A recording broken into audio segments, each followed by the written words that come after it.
hate when men like that. I'm like, bro, y'all talk about women done so much to you, bro. I love women. But that's the thing. I've been through a lot of crazy on earth. That's what I'm saying. I don't know why they so against women. Yeah, bro. I don't understand. What is bro? the like, issue? Like, bro, no. It's such an aggressive stance too, because all my homies who like they've got women or do well with women, there's a certain aggressiveness that you don't have when you speak to even tonality. But it's like not you're about not getting out of character, out of frame. Like you're not trying to like argue crazy. You just I'm not arguing with no female. The dudes have an appetite that they can't sustain. Right. Yeah, I have an appetite that's out of this. And then dudes be talking crazy to women, but it's the ones that ain't really getting women. Right. Or that finally got enough money, but now they choosing women that don't choose them. They out of shape, they might have bread, but then they wonder why the broke dudes still taking them home after they done took them to Turks and Caicos and spent 15 racks. Like then they go start a podcast. Now they start bashing. Yeah, start bashing women.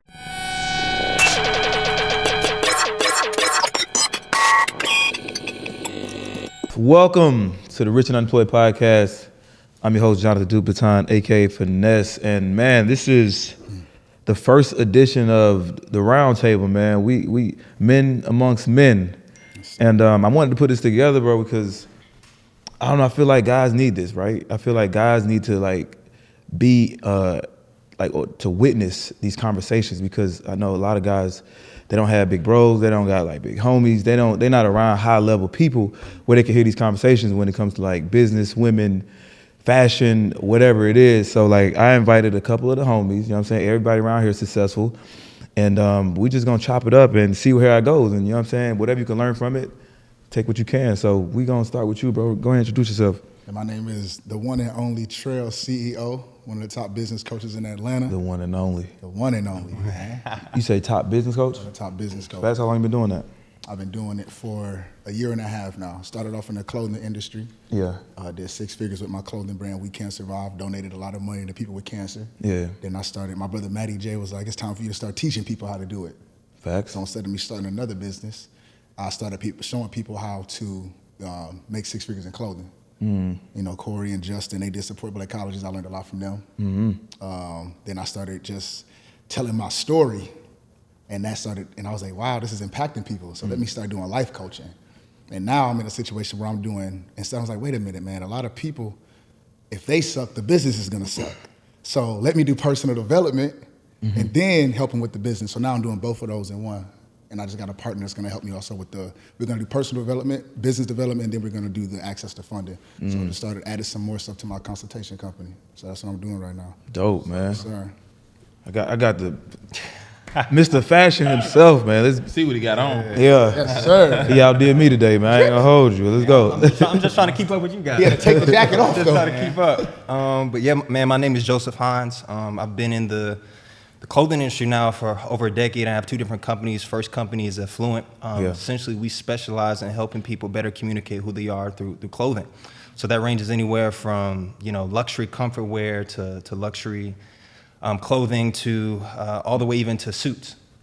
And then the second side of the business we have is the Standard, which I have with my business partner Hafiz, and pretty much what it is it's a private community of high level individuals, right, where we do private events, experiences, high level masterminds, seminars, and essentially what we noticed is a lot of guys, they put themselves on this island, right? Because they're single focused, right? They get the money, they're constantly trying to work, they're trying to get better, and then they get to a point to where they realize they look up and they're the only one, right? They're the horse and everyone else is on a cart and they're carrying everyone, right? And pretty much what it is the ecosystem for guys who are performing at a high level to connect with other like-minded men to where they feel like there's other people that can pour in their cup and they're constantly not getting drained by other guys. So it's been good, man. Super excited for what we had planned, and man, excited to be on the show, boss. How long did it take for you to build that?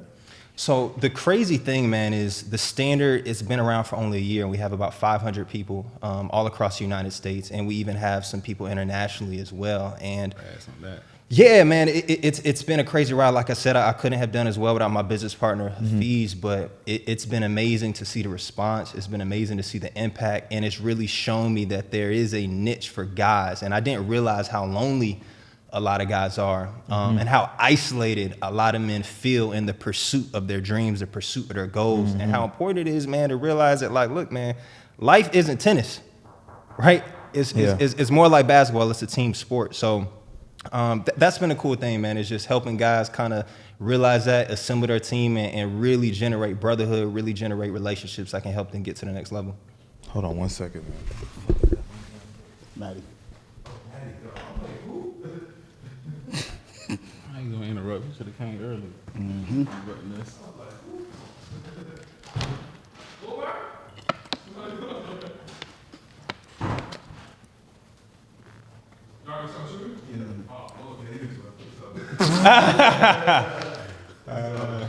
He went to go get some food. All right, watch your step, watch the chords. Watch that camera too, please. You're a big guy. Our boy back from the UN. Yeah. Big African man. Man, I can't. You gotta start over. No, we're just gonna start with Ty.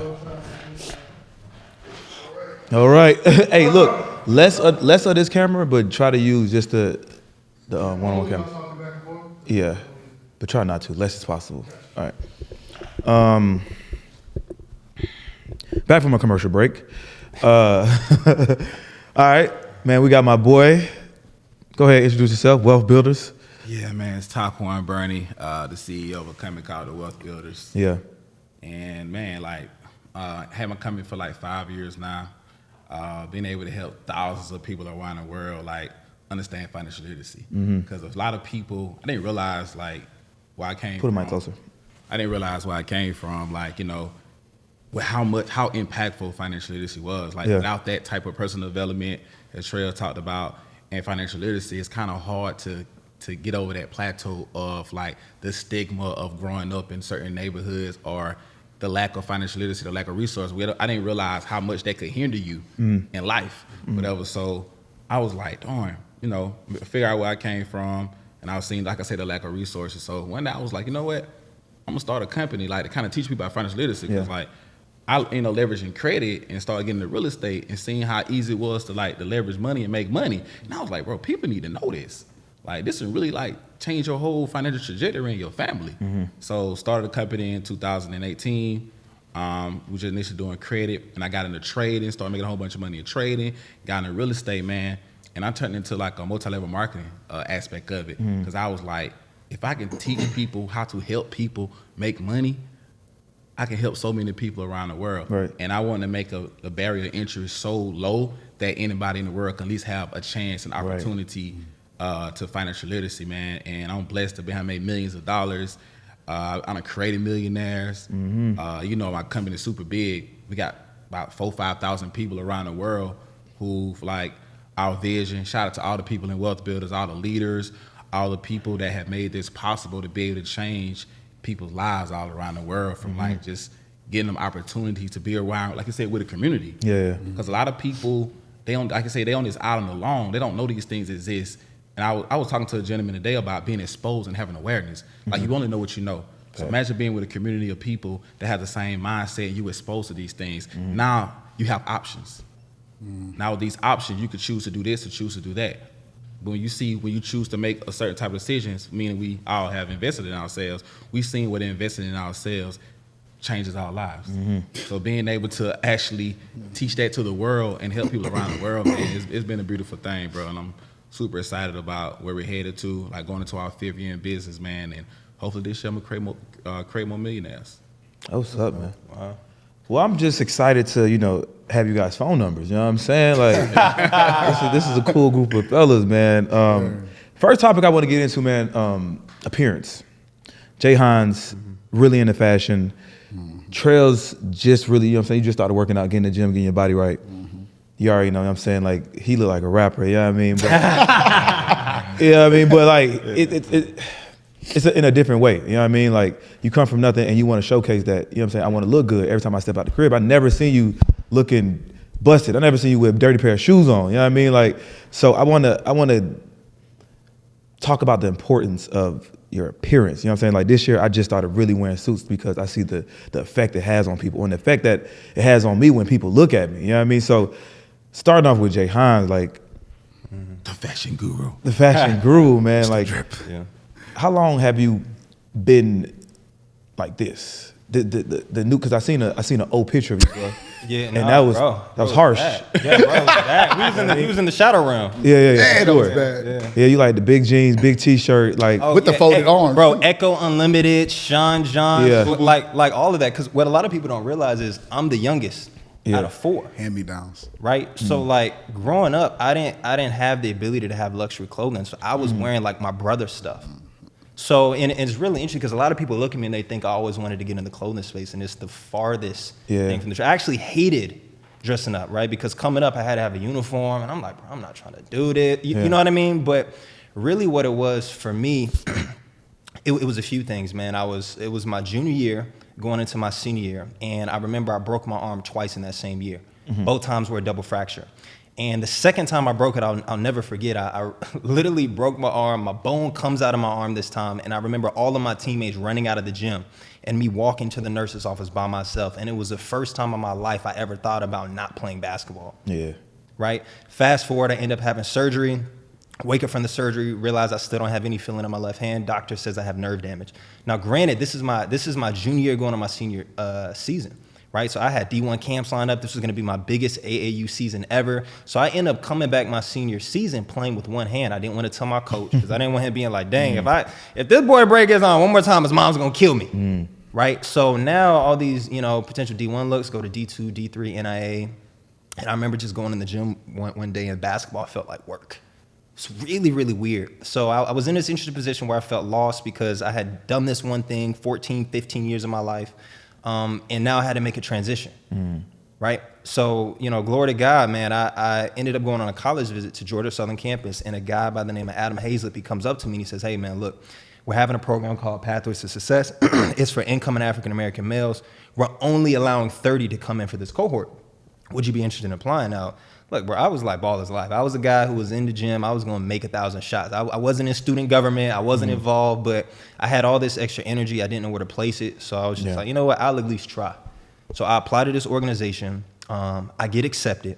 And we pretty much have this orientation about a week before school starts. And at this orientation, they start pairing us with mentors, right? And the mentors in this program, they were guys getting their master's, their doctoral, or it's like their 4th year on campus. So these were people who were senior on campus and they were involved. So like SGA president, homecoming kings, all of that. And it was the first time that I saw guys that looked like me that actually chose to dress up. Not because they were going to church, right? Not because they had it, like they were actively choosing to dress up. And to make a long story short, we were in our dining commons Landrum, and about 6 or 7 of them all walked in at the same time, and it was like time stopped, right? Like the lunch lady stopped serving chicken, the girls stopped talking at the table, and I became really fascinated, man, about what caused that response, just based on what they were wearing. Like what caused the room to shift to them? Just, like they didn't do it, they just walked in. And that was freshman year, man, and it's been, I'm a decade in now. So really that's where my journey began, man. It began freshman year, and I never looked back. Do you dress like this every day? For the most part, yeah. The thing that's so funny is, man, when people think menswear, they always think just suits, right? And part of my education for my clients is having them understand that menswear is a spectrum, right? Like I could be in a tracksuit and that can still be menswear. Right. There's a way to do it. I can be in a suede asymmetrical jacket, suede trucker jacket. Yeah. That's still menswear. So to answer the question, yes, but I'm not always in a suit, but I am always clean, right? Because I understand how important image is, even when you look at the numbers, right? Like the brain processes images 60,000 times faster than it does words. So that means what you see is always gonna say more, right? Than what you're actually saying. So what I'm always big on is like, hey, let's learn the language that doesn't involve words and learn how to maximize that. Ty, so like that. Ty, you don't really wear suits for real. No. But when I do, I put it on. Yeah, you put it on. You present yourself pretty well. So like, okay, how do you express yourself in like the way you wear your diamonds, and like what's the purpose behind that? So I got into jewelry like when I could afford it. When I got it, and I was like, you know what? I wore it because I like the look, right? Yeah. And I actually like when you step into a space, sometimes you ain't really gotta do any much. You don't gotta do too much talking. Like your image is everything. It's the first thing to see. Like if I pull up in the lounge, words is very limited. Very. Because they, you come in with certain watches on a certain time it is. They be like, you know what time it is without knowing what time it is. You feel me? Like you don't really have to say much. And I always I always want to carry myself and be a certain type of person, right? You know, that's why I work out, I take care of myself, and I always big on image and appearance, right? Because you look good, you feel good, right? Mm-hmm. And you usually, when you step into a space like that, like you're saying, people stop. They want to know what you got going on. Every time. And that's an opportunity for you to share whatever it is you have going on. I'm a businessman. So I don't want to appear out. It's about customers, customer transaction, right? And what's the first way to get a customer without using words? Is your image, what you got going on. What do you do? And sometimes your presence speaks before you actually open your mouth. So I'm big on, like, that's why I dress the way I dress. You know, I move the way I move like that because, like I said, your presence brings attention. Right. And now, like I said, there's an opportunity to help somebody else that may be going through something. I can change your life. Because now I may look like you, but have the image of what you want to be like. And now you like, oh, let me see what this man got going on. And that has been great for me these past 5 years. The first thing I think about when I look at you two guys, right? Totally different groups of people that you guys attract to, right? You got the suit, you urban. Almost like urban street, right? So you dress for like who you're trying to attract, who you're trying to sell to, basically, right? So you dress like a street nigga, you know what I mean? You dress like a guy that's in the business world trying to, like, you know, be corporate, right? Are you corporate? No, well, so like that's the interesting thing. And again, that's why I always tell people that I think menswear is a spectrum. Right. So, you know, if you were to look at my Instagram, I have the suit and tie look. I have the turtleneck look. I have the, you know what I mean, casual look. I think if anything, I would describe myself more as luxury. Right. And that's why even on the luxury side, the name of my brand is Affluent. Right. Because it's more of a lifestyle. So when people look at me, I want them to think of, okay, this is the image that makes sense when you're doing a $6 million condo in Miami, Florida, ceiling windows, wraparound balcony. Okay, this makes sense. Right. This is the image where it makes sense when you're hopping out of GT Turbo. Right. This is the image. Like, so for me, that's part of more of my curation is for people who really want to have an idea of that luxury space on that level when you're around people who are in like those PJs and different things of that nature. I'm really just big on making sure that the image has congruency with the environment. Right. So if you're in a certain type of environment, like for instance, you know what I mean? If I'm in Miami and I'm on Nikki Beach, what does that look like? Right. Am I wearing forces or am I wearing an espadrille? You know, so like those are the things where the conversation I have, and that's why I'm not even really big even on my clients. Like I never even push them to do the suit thing because not every guy is going to be a suit guy. Right. Like I tell people there's 3 different archetypes of dress. You know, there's archetype 1, archetype 2, archetype 3, and every guy generally falls into the archetype depending on his environment and what he does. So like archetype 1 might be the guy who's internet entrepreneur. Maybe he's a trader. He's a person who doesn't have to client face a lot, or if he is client facing, it's not formal. Like even like the gym owner, that guy, I'm not putting him in a full suit. Right. But what I will show him how to do is maybe do a suede trucker jacket, Chelsea boot, denim. I might show him how to do a different version of a tracksuit, maybe a Cuccinelli tracksuit, right? Maybe an Affluent tracksuit, right? Then you have archetype 2. That might be the guy who's more in like sales. Think about like your real estate guy. The people who, yes, they have to dress up in a slightly formal environments, but it's not to the point to where they have to go full suit and tie, right? Because they don't want to alienate the audience. So that might be a situation like what you have on today, Finesse, where it might be a suit, or it might be a sports coat denim, or it might be a trouser polo, you know, suede loafer. And then you have archetype 3, which is like your investment banker, your finance, like your Arthur Blanks of the world, the people that are high corporate to where they really need to be on the most formal in the spectrum. So like that's part of my thing. And that's why I don't necessarily say I identify with corporate. I more so identify with luxury and context. I want to speak on something too. Like even me being the CEO, right? Like people and performing at a high level that I perform at, right? A lot of people like, Ty, you don't really wear suits. I only really wear suits when I need to. Like when I'm stepping, like you say, in the cage. If I'm about to have an event or a conference, whatever, of course I'm gonna be suited and booted, right? But like I was saying though, it depends on the audience who I'm trying to attract, right? I'm not too much a client face, whatever, because the business kind of like runs itself. But I also know what's attractive too, right? And I also want to let people know we've been programmed to think we see a man in a suit and tie, they're superior.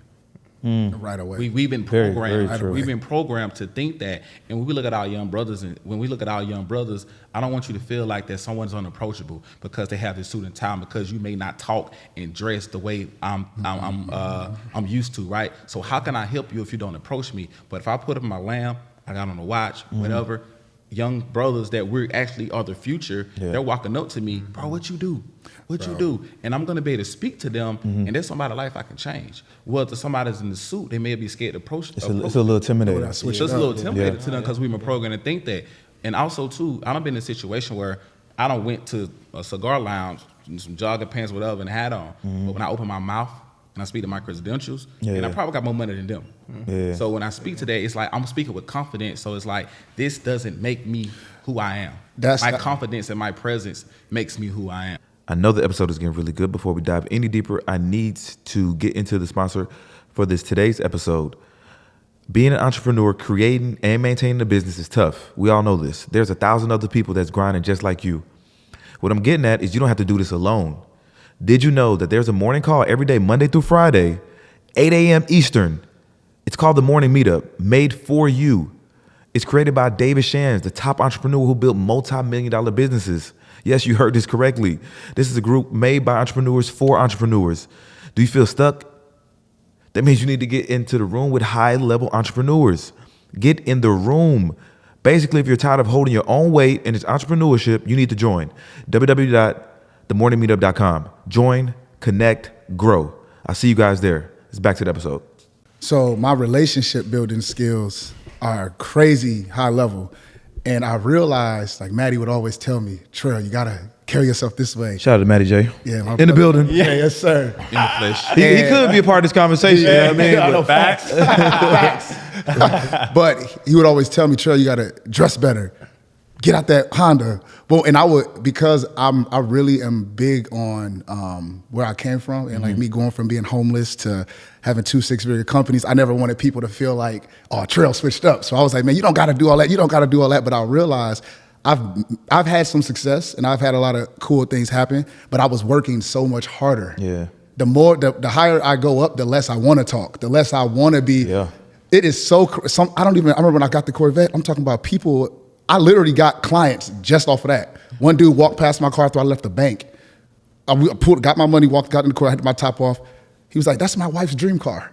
What do you do? Conversation starter. I'm like, wow, what? And I closed the deal just like that. It's like, and I don't even fight it anymore. Like in church, me and Maddie, we wear suits. I was like, I actually like this. And then my surroundings, I always surround myself around people that are better than me. That's really the main reason I'm in the position that I'm in.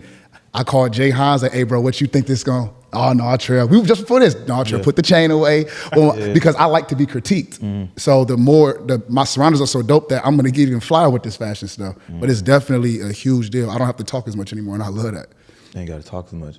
I think, like, for me, right, I play around with my image, and I understand, like, okay, my audience goes up and down. Like, it's not just a straight audience where it's like just hood guys, or it's like, my audience is so, like, imbalanced. So I know when I get on camera, and also for women, when I get on camera, everything is well thought out. All right, I know last week I wore like this suit with the gloves, with the hat, with the gazelles, and I killed them. You know what I'm saying? And I was about to do another suit. I was like, nah, I can't keep going back to back. I gotta switch up the style. So I play around with my appearance.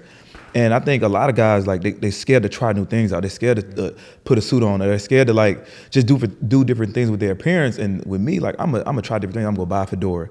I'm gonna go buy, like, designer. I'm gonna buy suits. I'm gonna buy turtlenecks. And just play around with my image and see what really works for me, because you just don't know for real. You know what I'm saying? Like, you got to see how people react to your image, because nobody's really gonna listen to you if you don't have an image, right? When it comes to women, when it comes to men, and when you're trying to do business, like, nobody's gonna pay attention if you don't look the part.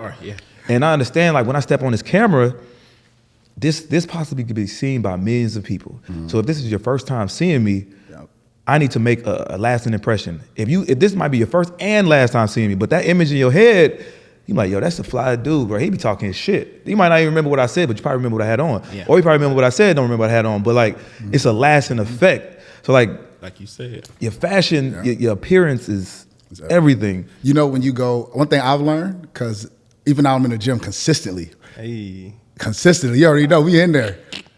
I realized that I went from people saying, when I go anywhere, like Invest Fest, anything, like when I dress up and all that, like people went from saying, who is he?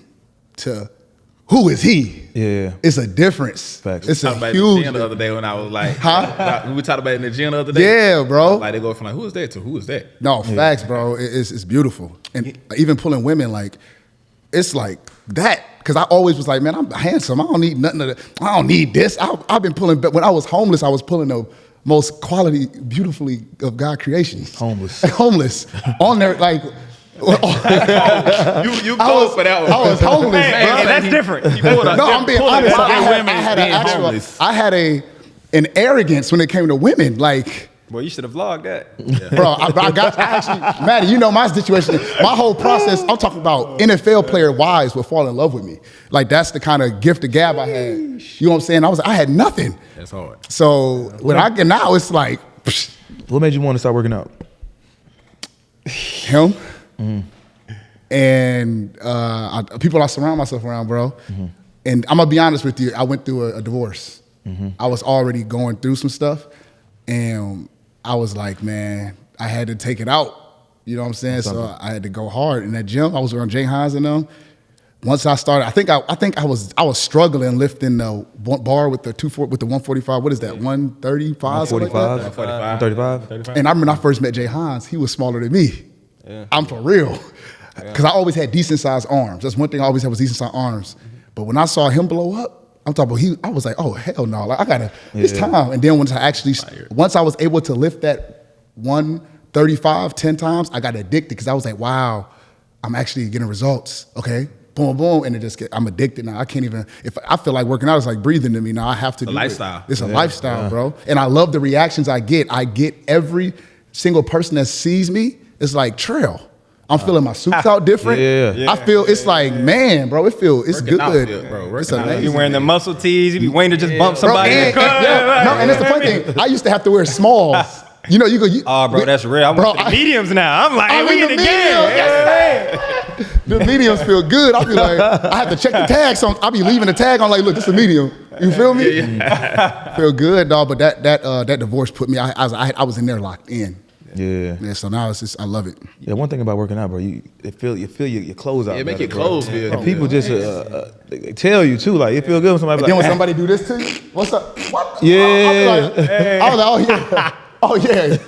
Give me some more of that. Yeah. And even as a man, bro, like when they even come to women, man, like as a man, if you're a high performer, bro, it's not even all about the performance. It's like how you feel, the aesthetics, like just how you feel. Look good. I never understand how you can like have money and be this way, but you don't take care of yourself physically. You look like you're like a Teletubby, like you real shit. Like real you shit. be looking like that, bro. Like I hate to say this, man. I be saying grown man, like bro, how you got titties, bro, as a grown man? Like to me, it's like you lack discipline in the sense that there's no balance in life. Like you should want to look good. Like you should want to feel good and actually look good. Like when you take your clothes off, you should want your significant other to look at you like, biting the lips. Yeah, that's for real. I don't want nothing less than like I want to be like the ultimate person. Like that's how I feel. Terminator on all levels. Bro, all levels. To your point, man, going into 2023, we can't be rich and sloppy anymore. Man, it's unacceptable. And really, and shout out to Rich and Fish, shout out my trainer, Tosin. But coach. The way that I like to explain it to guys is you can't be on your Johnny Bravo lifestyle. Yeah, man. And what I mean is you can't be doing upper body every day and skipping legs and becoming unbalanced in life. And that's, I think, what happens a lot of times. You got guys that go all in on the money game and then they don't go in on the personal development. They don't go in on the social skills. They don't go in on the fitness. They don't go in on the swag. And then that's why you can have a situation where you have an NFL wife who might mess with a dude like Trells. Yeah. Because, which is a great dude. Yeah. You know what I mean? Yeah, well, facts. But homeless, though. But dudes, they get so locked into where they're only one thing. Yeah, man. You know what I mean? Where it's like, I'm trying to be like Thanos. I'm trying to collect all the Infinity Stones. Facts. You know what I mean? And when I snap my finger, people ain't disappearing, but I had a life I want. It's like 2K. Max them attributes. No, bro. When you get your 2K My Player, it starts at like a 68 overall. You don't keep it there. No, you getting all your badges. Yeah. You doing extra pickup runs. You want to get a 99 overall. And I think too many guys are settling with like 80. 85. But that's an arrogance thing. That has to ego and like to feel like it's like I got the money. Like no, bro. It's like because I know for a fact money never changed me. Like it doesn't, bro. It don't change me at all. And you will meet somebody, bro. Excuse me, you'll meet somebody that money is not enough for certain people, bro. A woman that's here mentally and spiritually, money is not enough because you need to be aware of what she needs. Yeah. And you so focused on one thing. You're not aware of what she needs. She may need emotionally intelligent person. She may need somebody that provides some type of like even emotional support or really knowing what she needs. But you're so busy performing in one area that you tend to lose You have all the money in the world. I know plenty. You know how we go, bro. Like when it comes to women, bro. Like I know, man. But that's because that word provide. A lot of men think that word provide means just financial. You have to provide financially, emotionally, mentally, spiritually, bro. Like, what are you providing? And you got but don't get me wrong. Like a lot of these women do only talk about the financial, but that's why a lot of men are slaves to that. You know, that perspective. You know what I'm saying? Having it all, bro. I want it all. But want it all. I want it all. Everything on the love. Being healthy should be being healthy. That's the thing. Like being healthy should be that's a luxury. Being healthy is supposed to be like sexy. Yeah. Like your body look crazy, but your bank account look good. Like that's backwards to me. It's not congruent. And this is I think the best way to explain it to guys, right? And I think what makes it hard is essentially you have a lot of guys, especially when they start getting to the millions, to where they feel like they're dropping 30 a night. So it's really hard to tell somebody that's dropping 30 a night that they're not doing well. But you know what I mean? But here's how I like to switch it on. I'm like, yeah, you're dropping 30 a night, but you're doing it on 25 shots when you could be doing it on 15. Right? So you're having to do way more work than you need to be doing because you're not willing to grow in those other areas that are necessary as a man. So to your point, it's just like, bro, 2023, we can't be rich and sloppy. But that's the thing too. That's a personal development issue because if your mental health is straight, you're gonna then think, okay, my physical health is next. Then financial health. No, first is spiritual. Real talk first is spiritual. You gotta be good within. Spiritual first. I know a lot of people with money, bro. Yeah. Not good people, but they have a good heart. They don't move with integrity, bro. They just so they like I say, performing one way and forget to working, bro. You're really not a good person. See, the thing is, I think guys cap out at, okay, once I get the money and I got the women, I'm straight. You know what I'm saying? Like I done made it. And really like they let the money like hide everything else, like the insecurities, right? Like they really ain't got social skills, but they let the money talk for them. I'll go in this motherfucker with some jewelry, I got the car, so I really ain't gotta do much talking anyway, you know what I mean? The girl's gonna holler at me, the guy's gonna pull up on me, I'm the man for real. But you really ain't got it for real. Like you missing it on so many levels, bro, so I try to work on everything, bro. But we don't have a lot of men to actually, you know, it's the OGs doing it. Like we had a lot of people don't know Kevin Samuels used to go towards men at first, not women. Yeah, I remember that. We don't want to listen to the OGs though, because they old, we young. You know what I'm saying? We don't really have that. That's why it's dope that we're doing this, because we really don't have someone that's young that women actually like to look at, that's actually teaching these things. You know what I'm saying? So I feel like we got to crack that code. And when we talking about the guys that having money, it's like, what kind of women are you attracting? Do you want those type of women that only want you for that particular reason? I don't ever want no girl that just want me because I got, because you got the bag or you got the car. Yeah, that's not going. You can't really connect with somebody. It's such a low vibration of communication when you attracting the person like that. That doesn't keep somebody. What people realize is like, people get divorced. Divorce rate is super high, bro, because it's like 70%. Yeah, bro. It's like because people don't connect in a way that's over the surface level of, okay, you got this, I got that, and that's it. But what about when I'm going through things? How are you with like helping me, you know, emotionally, like you said, support, helping me get to my next level when things aren't always going to be good, right? How are you going to pick up? Do you have the capability to pick up any, you know, when I'm lacking, when I'm not feeling good that day? Yeah. So it's like it's that whole aspect that, you know, I'm aware of, and I try to like I said, be that ultimate person to work on every aspect. But a lot of men lack that, like you said though, and they lead with their money. So can you be mad because a girl is a sack chaser? Because you're leading like that, bro. And it's like she has nothing else to hold value to you besides your money. Yeah. So when that gone, she up out of here. Gone. But there's also women. I ain't gonna cap, like my divorce situation. There's women that they can have that guy that has all those attributes, but because of social media, traumas, things that society, you know, puts in front of you and forces down your throat, it's hard for women to even accept that. So it's almost right now a lose-lose. And I just made a post the other day. I said a lot of us, with these relationships and these marriages and all of this stuff, even with just family, just loving in general, we're coming up with all these theories, love languages. We're coming up with all these things, but none of that stuff is spirit. None of that stuff is like, if we don't love how God tells us to love each other, none of these relationships are going to work. We're coming up with all these theories and ideas, but there's a specific way that we're supposed to love each other. And I feel, honestly, that's why marriages are so high. That's why relationships are not working out. You got to think about it. My mom and dad still together. They've been together since the 80s or something like that. Yeah. It's different, but they had to stick together back then. It was black people against the world. They didn't have time to be like, you know what, honey, Bob down the street. No, we got to protect each other, and that's what's missing.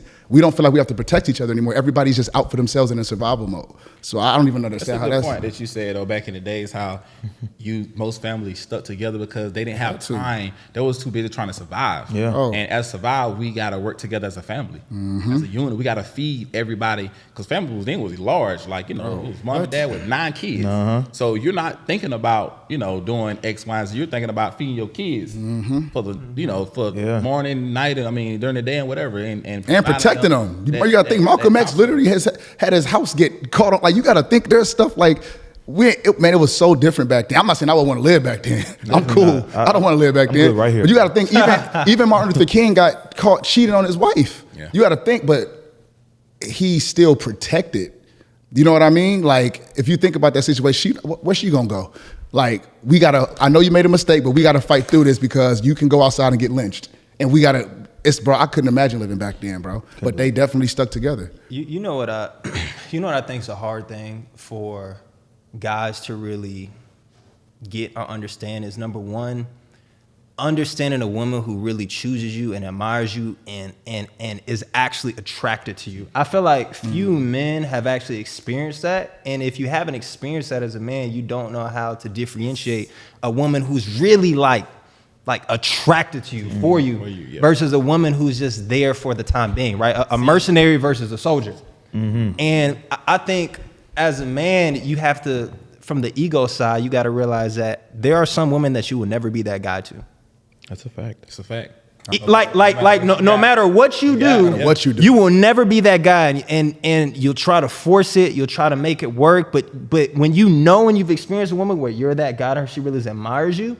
You know what it feels like. And I think a lot of times for guys, especially because we might get caught up in a beauty component or whatever it is, we're trying to prove love that's not being reciprocated, right? And we're putting maximum effort, and then there's a guy on the other side who's putting minimum effort and getting maximum results. Yes, for sure. Right? Like, bro, you done took her out, you done flew with the Turks. Good morning. Bro, good morning. All this, and there's a guy at 11:30 p.m. Yeah. What you doing? Yep. You up? Eyes. You up. Yep. Right? Yeah. And like I think it's hard, like from an ego side, for men to be able to come to terms with that. But I think if men could really just realize that part, it would help them a lot, and they wouldn't gear towards relationships or women who aren't necessarily for them. And that's where I think the bitterness comes from men. Yeah. But in reality, it's like, bro, you should have seen the signs early. She wasn't reciprocating. She was calling you out your name. Look how she talks to her family.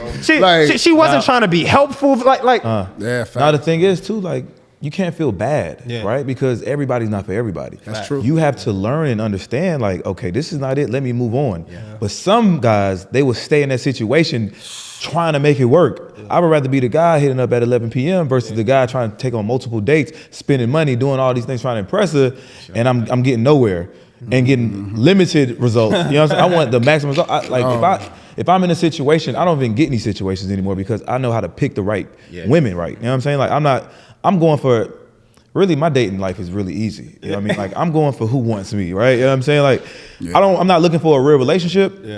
I'm just looking for, like, real connections. You know what I'm saying? Like, nothing like not just sex. I'm looking for, like, real connections, somebody I could build with for real. Like, we could be friends forever. Like, if we turn into a relationship, but I'm picking women that are showing me that they're interested, not women that I gotta chase. Yeah, chase and work all hard for. I don't see how. Go ahead. I was gonna say, because it's the thing, looking. That's the situation. That was my situation, looking, right? A lot of times when men are in those places where we're down, right? And we don't fix those traumas. We don't go through that counseling, that therapy, go through that personal development. We don't go through that. You actually start to accept things, right? Like, you know, that scarcity mindset. Like, you know what? I know I shouldn't be with this person, but I can't. I'm down right now, so let me just go ahead and tough this out because when I make it, it's gonna change, right? But I realized this. I'm really locked in church, so I realized this in the Bible. Adam was working.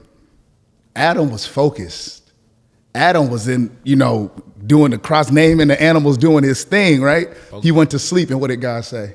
I'm gonna make him a wife. He wasn't looking, he was focused. Then God said, let me make you a suitable helper. And I feel like a lot of us men, we need to, while we're down, focus on getting up. Unless you have that woman. Now, there's some women that are mentally and emotionally mature enough to watch you go through that process and be like, my man, I watched him, boom, boom, boom, boom, boom. But and you got to think, you're betting on that's a big bet to be like, you know, because you got to think, my situation, I made it, but that it's called, I think it's called messenger syndrome or something like that, where that person can't get past the way they used to see you. You got to think, we go back to our families. After we up. They like, man, like you still little J from, they do that. What makes you think we're still all humans? That is human nature to look at somebody and not respect where they are now. Mm-hmm. So it's like, we got to be careful with that. Like as men, stay focused, stay on the mission. We always say this stuff, focus on yourself instead of focus on you, because eventually the focus will be on you because you worked on all these aspects in your life. And you're attractive. And there's some women out there who work just as much, and you're going to meet at some point in your life because so y'all going to speak the same language. Mm-hmm. Y'all gonna have the same interests. The compatibility is gonna stay there because why? One person, long as both people growing, the compatibility will be there. A lot of relationships fail because one person stays the same and the other person is growing. There's no compatibility. But that's the thing. That's right there. Devil's advocate. Compatibility is like motivation to me. They never will stay the same. You got to think people change. That's why I say you got to continue. Long as both people are continuing to grow and continue to grow as personal development, being aware that I can have to work on this. Boom, yeah. So I feel like a lot of relationships can't work. It's all about maturity. Knowing that, hey, effective communication. These are the things that's going to help us not hold grudge and not hoard emotion for months and focus on the negative of things instead of focusing on the positive things and to make these things work. Mm-hmm. And we were going to talk about like certain women, bro. I've never been hurt before. Never? Not once? Me neither. What? Not once? Have you? You light skin. I know you've been hurt. I know you've been hurt. And I would say that there's been 2 instances where one, I was hurt, but that was very early in my life. And then the second, I wasn't necessarily hurt as much as I was disappointed. I was disappointed for sure. Right? Where I was just like, you can't like that? Yeah. After everything, you know what I mean? Bro, you got to think about it though, right? So, like I say, I never been hurt. Maybe slightly disappointed, but like, you got to be aware of things. It's not disappointing, bro. You just got to be, women kind of would tell you, speak to certain things about what's causing her to move a certain way. People just don't wake up one day and change, bro. Mm-hmm. They don't. Facts. They don't just wake up one day and just, I don't like you no more. There is either a lack of something on somebody's side that wasn't addressed, and over time, you know, energy starts to change and whatnot, right? So you have to be aware of a person's needs at that time, right? Because you got to be aware of that. Because if you're not, you know, energy starts to shift because you want this and this person want this. I started working on myself early, and I was aware of certain things, right? And when you move a certain way as a man, that's why I said I've never been hurt before. I could never say, oh, you know, women ain't nothing, because I done dated and have like great relationship with women. Like I never, like I was talking about, I had women like, babe, I need $30,000. When I told you that time I lost $1 million, and this girl wired me like 50 bands, because we had that type of relationship. Because I only attracted, like, in a way, those type of women, though. A lot of men don't, bro. They be like, bro, she did well. I'm like, bro, that's normal to me. Women that cook, women that do certain things, because it's the way you present yourself. And I ain't coming to them like, let me buy you this, let me do this, let me do that. I'm not doing that. You're just being your genuine self. Because it's like, when you be your genuine self, you connect. I understand adding value to people is really what connects you to people, not by what you can do, right? And guess what? I still do those things, and we're like that. And it makes me want to do it more, but it's like, I don't see what men be like, bro, bump this, bump that. And I'm like, bro, I love women. Yeah. I don't know I don't know, like, you got to maybe work on yourself enough, or maybe you're choosing the wrong people. I don't really see a lot of successful men that's mature say they don't like women. I see, I see, you get what I'm saying? Like, If a man is, I say, I'm talking about all that money. I don't cuss. So money over bros before O's, or money over inches, all of that. I only see immature people talk like that, and they don't be in a bag, or they be rappers and stuff like that. Immature people speak that type of. That's what I'm saying. Bro. They don't. Real men that's mature, bro. You understand the value that a good woman brings to you. Yes, bro. You ain't talking like that. First off, when people talk like that, they never had a good woman on their side. Probably got mama issues, abandonment. All those things play a part on how a person views a woman.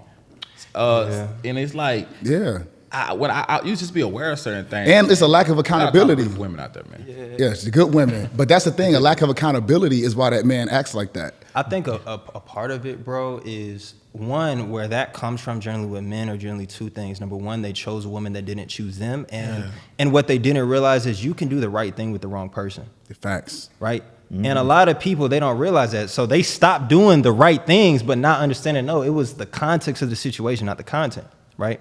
The second thing is, and this is, a philosophy I give all my guys in standard. Y'all don't have to agree with it, but I think for men, there's two ways that you can approach getting women. And this goes back to kind of what you're saying with the Adam reference. The first way is you could be a hunter, right? You can go out there, kill, and get exactly what you want to eat. Now, the pro is you get exactly what you want to eat. The con is you might get your arm bitten off in the process, right? You might bleed out coming back to camp, you know what I mean? Now, the second way you can go about it is you can be a fisherman. Right? That's me. And what does a fisherman do? He goes in a boat, throws a line, right? He's already on his purpose. He's doing what he needs to do. He's doing his task, and eventually, what's gonna happen? The right bait, right? Hook. And here's the beautiful thing about the fisherman, right? Here's the beautiful thing. You reel the fish up.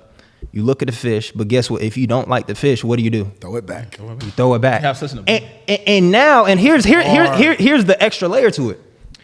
If you get a fish on the bait that you didn't like, now you can assess the bait you are using, i.e. fitness, i.e. finance, i.e. spirituality, i.e. emotionality. Upgrade the bait, throw it back in, and see what you get. So for me, that's always been my mindset is like, man, look, focus, grow yourself. Right? And you'll start attracting the women that you want. This is why I said, though, the women I was attracted. That's going on IG, bro. This is why I said the women I attracted, because I worked on myself so much. I know what a woman needs. So I'm not attracting the women that got problems. Bro. I'm not attracting those type of women, man. I'm attracting women that, like I was saying, they understand, man, they're adding just as much value, because when I throw my bait out there, my bait consists of all the things I worked on. And if you haven't worked on those things, you're never going to grab it. So you always gonna meet a certain quality. I'm always gonna meet a certain quality of women, because my bait consists of things. If you're not that, you wouldn't even be in my alignment.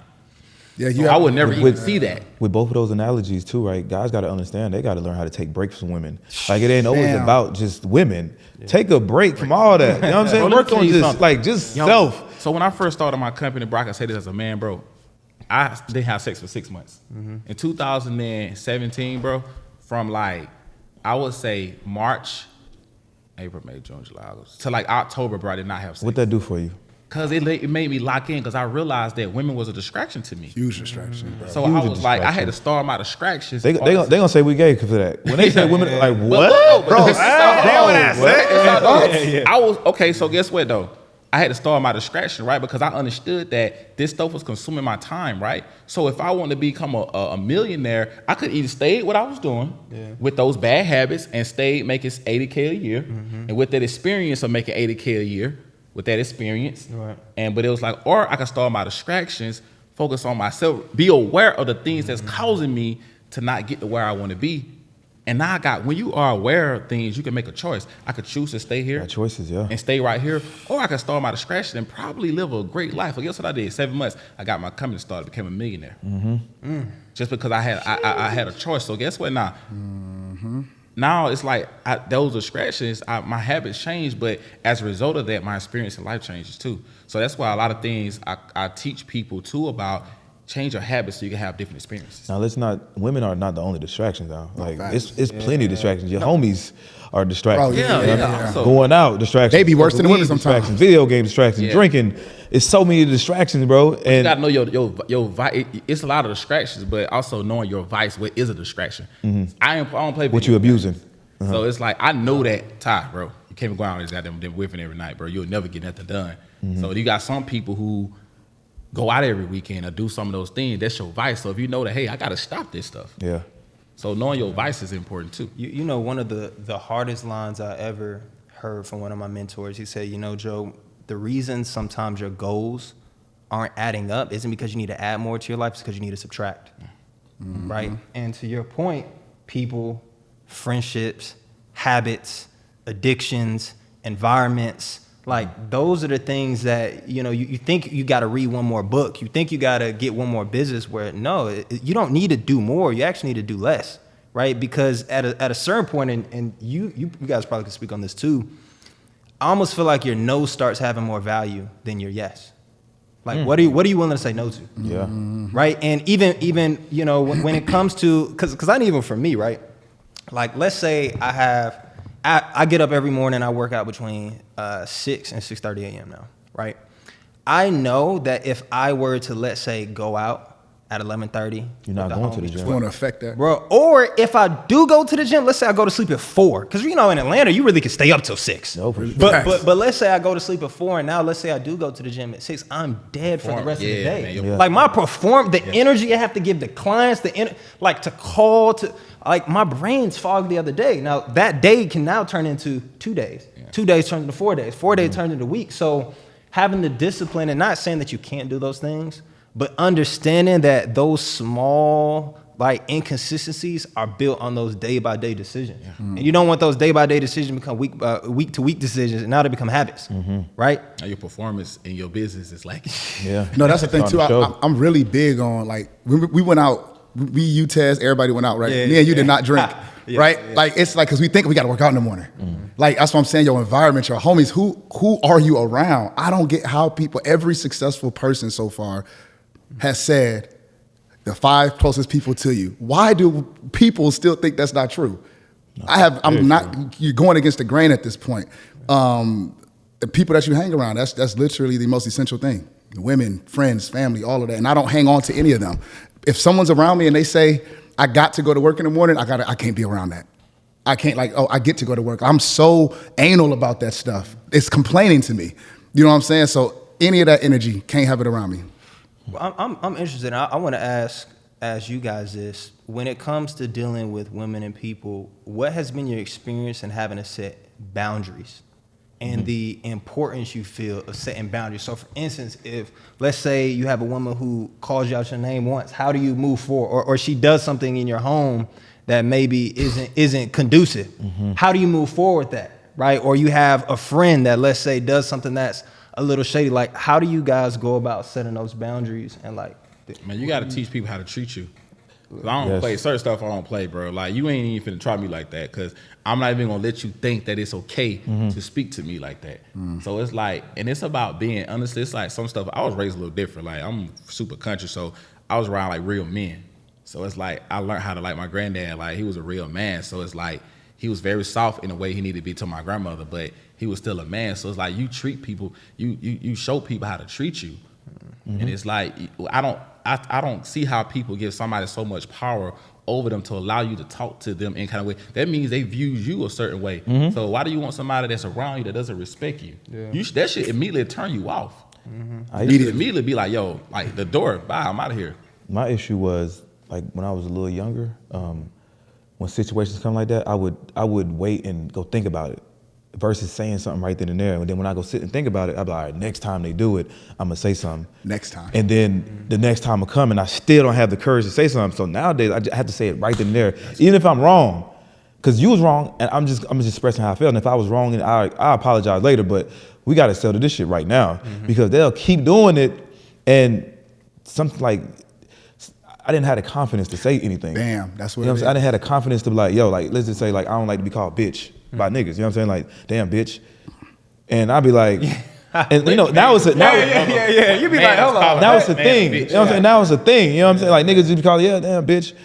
You know, it's a thing. It depends on who it is. Like, it's like my nigga that I grew up, like, we was 10 years old. Like, we could play around like that. You know what I'm saying? But like, I'm on a basketball court or some shit like that, like, yo, I'm gonna stop you. Like, yo, hold on, hey, bro. Yo, nigga. But wet man though, to me, using that word though, that's like a feminine word. Like another man, bro. Like bitch, like that don't even sound. I don't know. Right. I don't know where it came from. It's just like a cool No, thing. I see now. homies call each other that. They be Dudes call another dude. It's weird to me, bro. Yes. Oh wow. Yeah, they do that. I'm talking about homies, but man, I don't cuss. But you know what I'm saying? It's like, dang, y'all homies. Where I'm from, we never talk. I'm from Milwaukee, like we ain't talk like that. Like I don't talk. When we was in the hood, like one thing we disrespectful, bro. Yeah, because I feel like a lot of men don't have examples. Like I grew around OGs, like real dudes that was in the streets. Like my pops was a pimp. Like I'm talking about, I grew around how and men respected each other, bro. It's like the younger the people are, it's like the more crazy and disrespectful we get.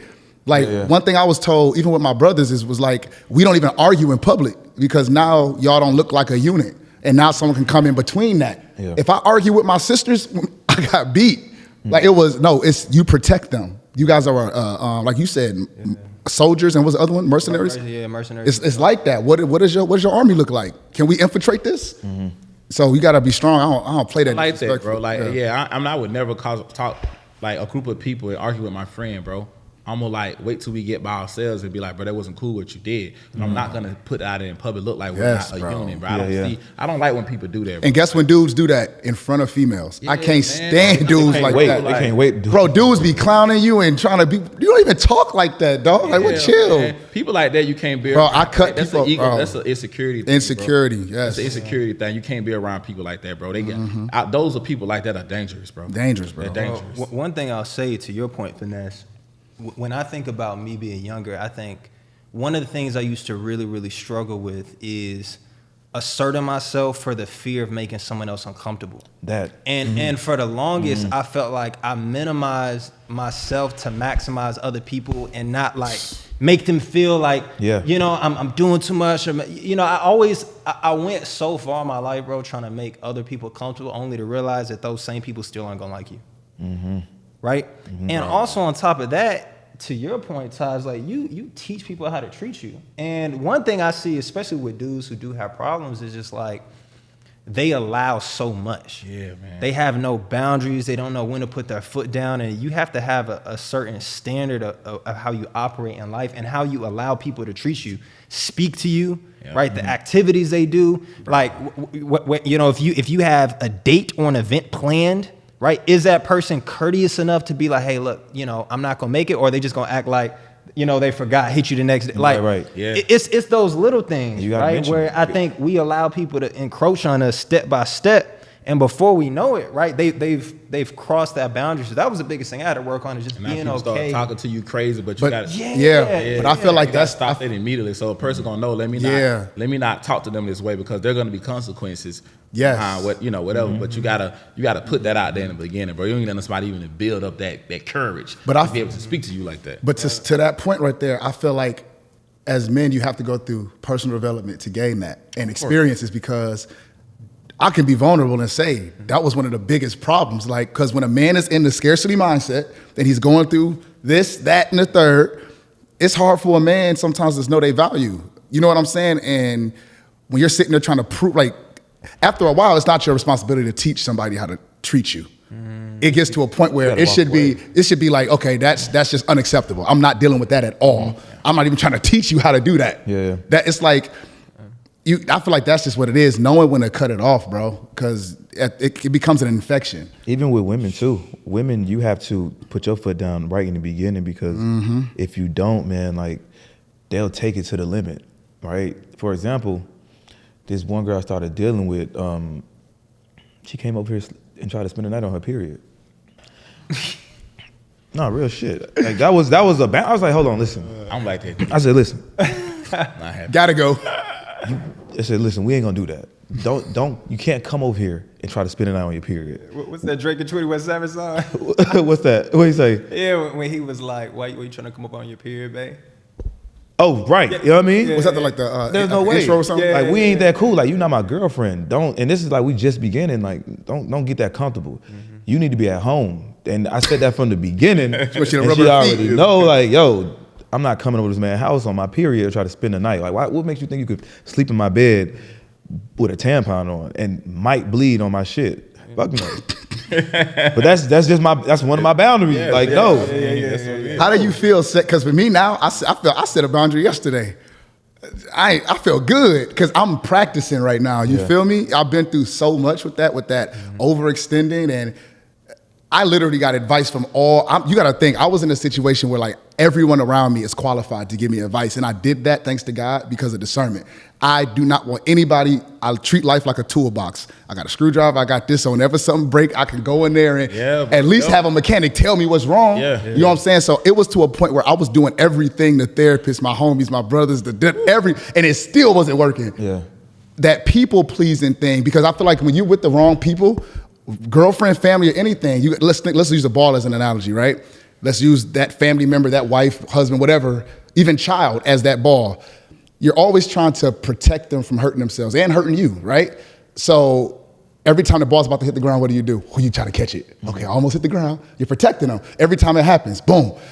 But then you're not realizing you're actually holding that person back, because if you actually let that ball hit the floor, it's actually gonna go higher than what it did where it was at. And I feel like if we keep going through that cycle, that's what and then you're drained at the end.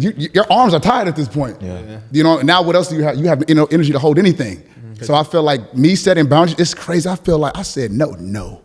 I was like, I wanted her to say That's a good analogy you said too. So sometimes you have to let people go through their own experience, no matter how much you want to say to them. But it's like, it's hard. When I told you that stuff that happened in my business, man, like I lost a lot of money, bro. But guess what? My foundation and my experience was allowing me to make it back, right? But if somebody was saving me and that happened to me, I would have never knew how to get it back. And now I'm panicking, I'm stuck, I'm in a situation, I don't know what I'm gonna do. It's always good to let a person go through their journey. You can help them along the way, but like sometimes people gotta go through their own and know what that feels like. So you know what? I never want to go back there again. If you do go back there again, you can build yourself back up, and you won't be in the process of committing suicide, depression, self-sabotage. To that point too, the caterpillar analogy. I don't know if you brothers have heard this, but did you know that shout out to my sister for telling Maddie J. White, CEO, Miss Maddie, relationship coach guru, but she told me this and it changed my perspective on people, and I don't ever want to people please again.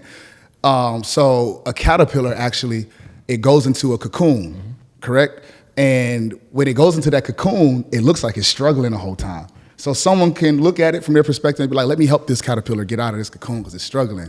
If you do that, the caterpillar is either gonna die, right? Or its wings are gonna be super tiny and its body's still gonna be fat and it's gonna die or get eaten because it can't do what it's supposed to do. The wings are actually a defense mechanism to actually help it fight against prey. So that cocoon is actually made to squeeze all of the blood and juices from that caterpillar into the wings. Same thing with humans. If we are so busy trying to help people get out of their cocoons, we're actually hurting ourselves because it's a lot of energy, and we're actually sabotaging them in the same process. So I feel like that's important to, like you said, let people have to go through that. And also during the way you share perspectives with people, right? Like even as being, a coach and a mentor and like business coach or whatever, right? What I do is I don't beat down my do this, do that. I share a perspective with you to say, based on my experience, these are the choices I made. Making this choice allowed me to go X, Y, and Z. I make this choice, and these was the consequences and the experience from this choice. So when a person is going through certain things, whatever, just share a perspective because it's all about awareness. There's a choice. Most people make choice because they don't know anything else. Exposure. You know what I think is real interesting, and Ty, and then I know Fanae, and you definitely can probably shed some light on this, is, bro, emotionally, right, when you lost that meal, how did you deal with that? Because I think a lot of people, they want to be entrepreneurs, they want to make a meal, they want to make this income, but they don't understand the emotional fitness that like comes with that, right? To be able to handle the weight of that. So like, how did you deal? I mean, you've been through a lot too, bro, and even Trell, I know your story. Like, how did you deal with that? Bro, it was like super painful. Like you said, though, I had the people around me. My toolbox was full of all the tools I need to build myself back up, along with me starting from nothing.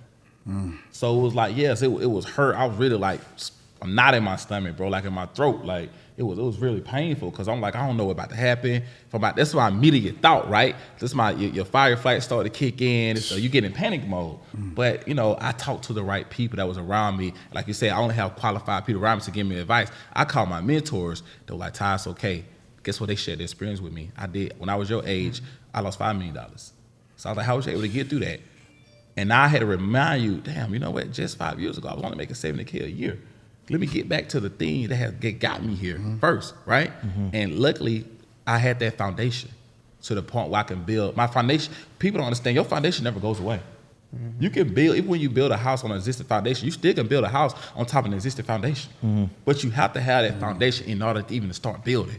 What a lot of people try to build is they build off of nothing. So if you do crumble, you're going to the pit. But what happened was my foundation was still the same. So I had to realize that, Ty, you still got that foundation. Like I said, having the right tools around me, right? And I started to shift that, like they say, mindset, right?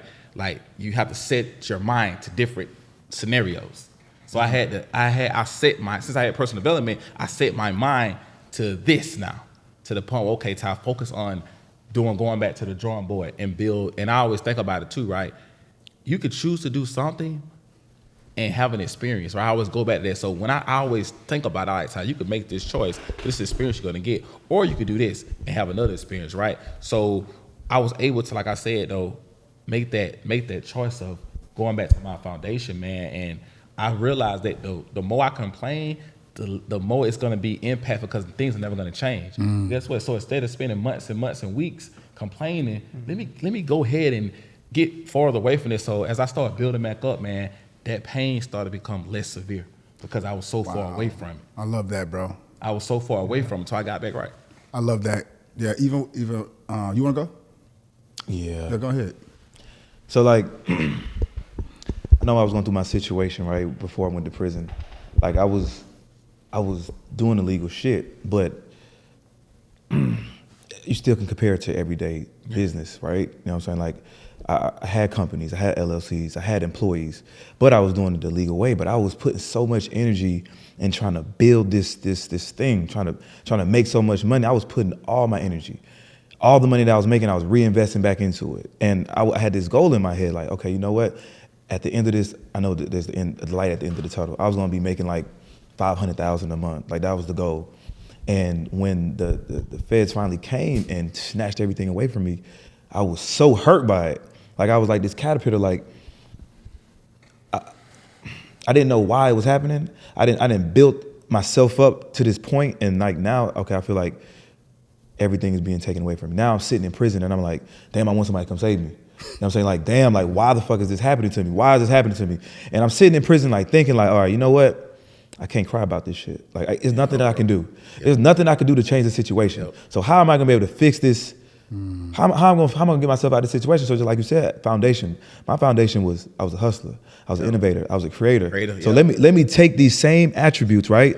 I don't have to go the legal route, but I could come out and use these same powers that I got and gear it towards something else. So I came out and I came up with the brand.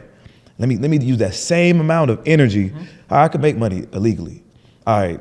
Let me challenge myself to make this shit the right way. You know what I'm saying? I already got the tools that I need. The same shit. You know what I'm saying? I'm a hustler at heart. Yep. I'm a creator. Like I'm you know what I mean? So I use that same shit, that same energy, bro, and put it towards something else, bro. And look what we sitting in. You feel me? Like it's hard, bro. Like let's take like to go back to that foundation. You had it already because you was able to build, whether it was, I don't give a damn whether it was illegal or illegal. Right. You had to just as smart, just as much effort and energy it take to do something legal, you could do it the same way. It don't matter. Those principles are still the same. And it's so funny because, oh my God, this is why I hate going back to the hood because it's like you said, I got brothers that still pimping. And I'm like, bro, you do not have to do that.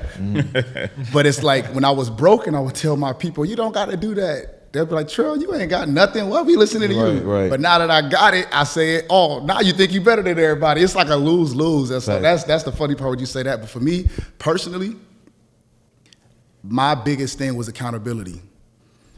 I tell some of my students in my personal development class, if somebody walked up to you and smacked the hell out of you, you actually have every right to be a victim. in that moment. You're innocent. You're sitting there. I'm sitting here eating my fried lobster noodles, and somebody comes smack the hell out of me. I could be a victim in that moment, correct? Yeah. Would y'all be mad at me for being a victim in that moment? Mm-hmm. But this is the thing. Taking accountability actually makes you feel better about the situation. Okay, so I start asking myself questions like, why was I not watching my surroundings? Mm-hmm. How did I not see this coming? Because if you're a victim, you're not gonna learn from it. Yeah. Right? So things are gonna continue to happen. Happened to me. So, exactly. So I started to realize in life, always try to find accountability in something instead of being a victim, because you could either learn from it or you can suffer. And if you learn, I feel like, okay, a lot of people don't know, when a rocket takes off, it actually uses most of its fuel when it's taking off. It uses like 75% of its fuel when it's trying to get off the ground. You just need to flow. But eventually, every level it goes higher, it uses less and less fuel until it hits the atmosphere and it breaks the stratosphere, and now it's floating. So I feel like if you learn from it, it's gonna hurt at first. You know what I'm saying? Like it's like learning is like alcohol on it hurts, bro. In the beginning. No, it hurts. It's painful. But it's like, I just heard Myron Golden say this recently. He said, remember when we would fall and bump our leg, get a scrape? Our moms would use alcohol. They put that alcohol out, get that rag, right? Mm. It is gonna hurt us, but it's not made to harm us. Right. There's two different things, right? So the things that we go through are not made to to harm us, but it is gonna hurt. But if you don't put that alcohol on that, which is basically the truth and accountability, right? What happens if you let it sit there? You know what that it's not gonna hurt, but an infection is gonna set inside of you. Mm-hmm. You know, right? that all is it's our perspective. How your mindset to view a situation. Mm-hmm. You can me and you go through the same stuff. This may hurt you, but I'm gonna learn from it and get better. It's two different people. It's two different, same situation, two different people, two different mindset, two different outcomes. But that's why I can't even be around people that don't. A woman, a friend, a brother. If you are not into personal development, I refuse to have any long-term situation with you. I'm addicted to personal development. I called Hines one day and actually said, "Hey, bro, what sucks about my content? I don't want to I said, what sucks?" And he told me. Mm-hmm. Like, I am so in love with personal development because it's to the point where it doesn't even hurt me because I'm getting better. Mm-hmm. You know what I mean? It's like I'm doing all these things for my clients. They're making money. They're growing their brands. They're gaining all this. But it's like, okay, it's me now. I'm done people pleasing. So it's like you got to fall in love with the personal development. Yeah, bro. Man, I relate a lot with y'all because, like, even for me, a lot of people don't know this, man. About 2.5, 3 years ago, I had to completely start my business over again, right? I got locked out of bank accounts. I got locked out of emails. I got locked out of manufacturing accounts. I got locked out of Patreon accounts. And, this is right around the pandemic. I had just left my job. I'm going full-time on my business. And I remember just, bro, having so much stress and anxiety. Then on top of that, I ended up making a $200,000 mistake in my business. So now I'm $200,000 down and I have to pay it back. Mm-hmm. Right? And what I learned was a few things, man. I was listening to T.D. Jakes and he said something, and this really helped me. He said, man, a lot of times you feel like you're being buried, but you're really being planted. Mm-hmm.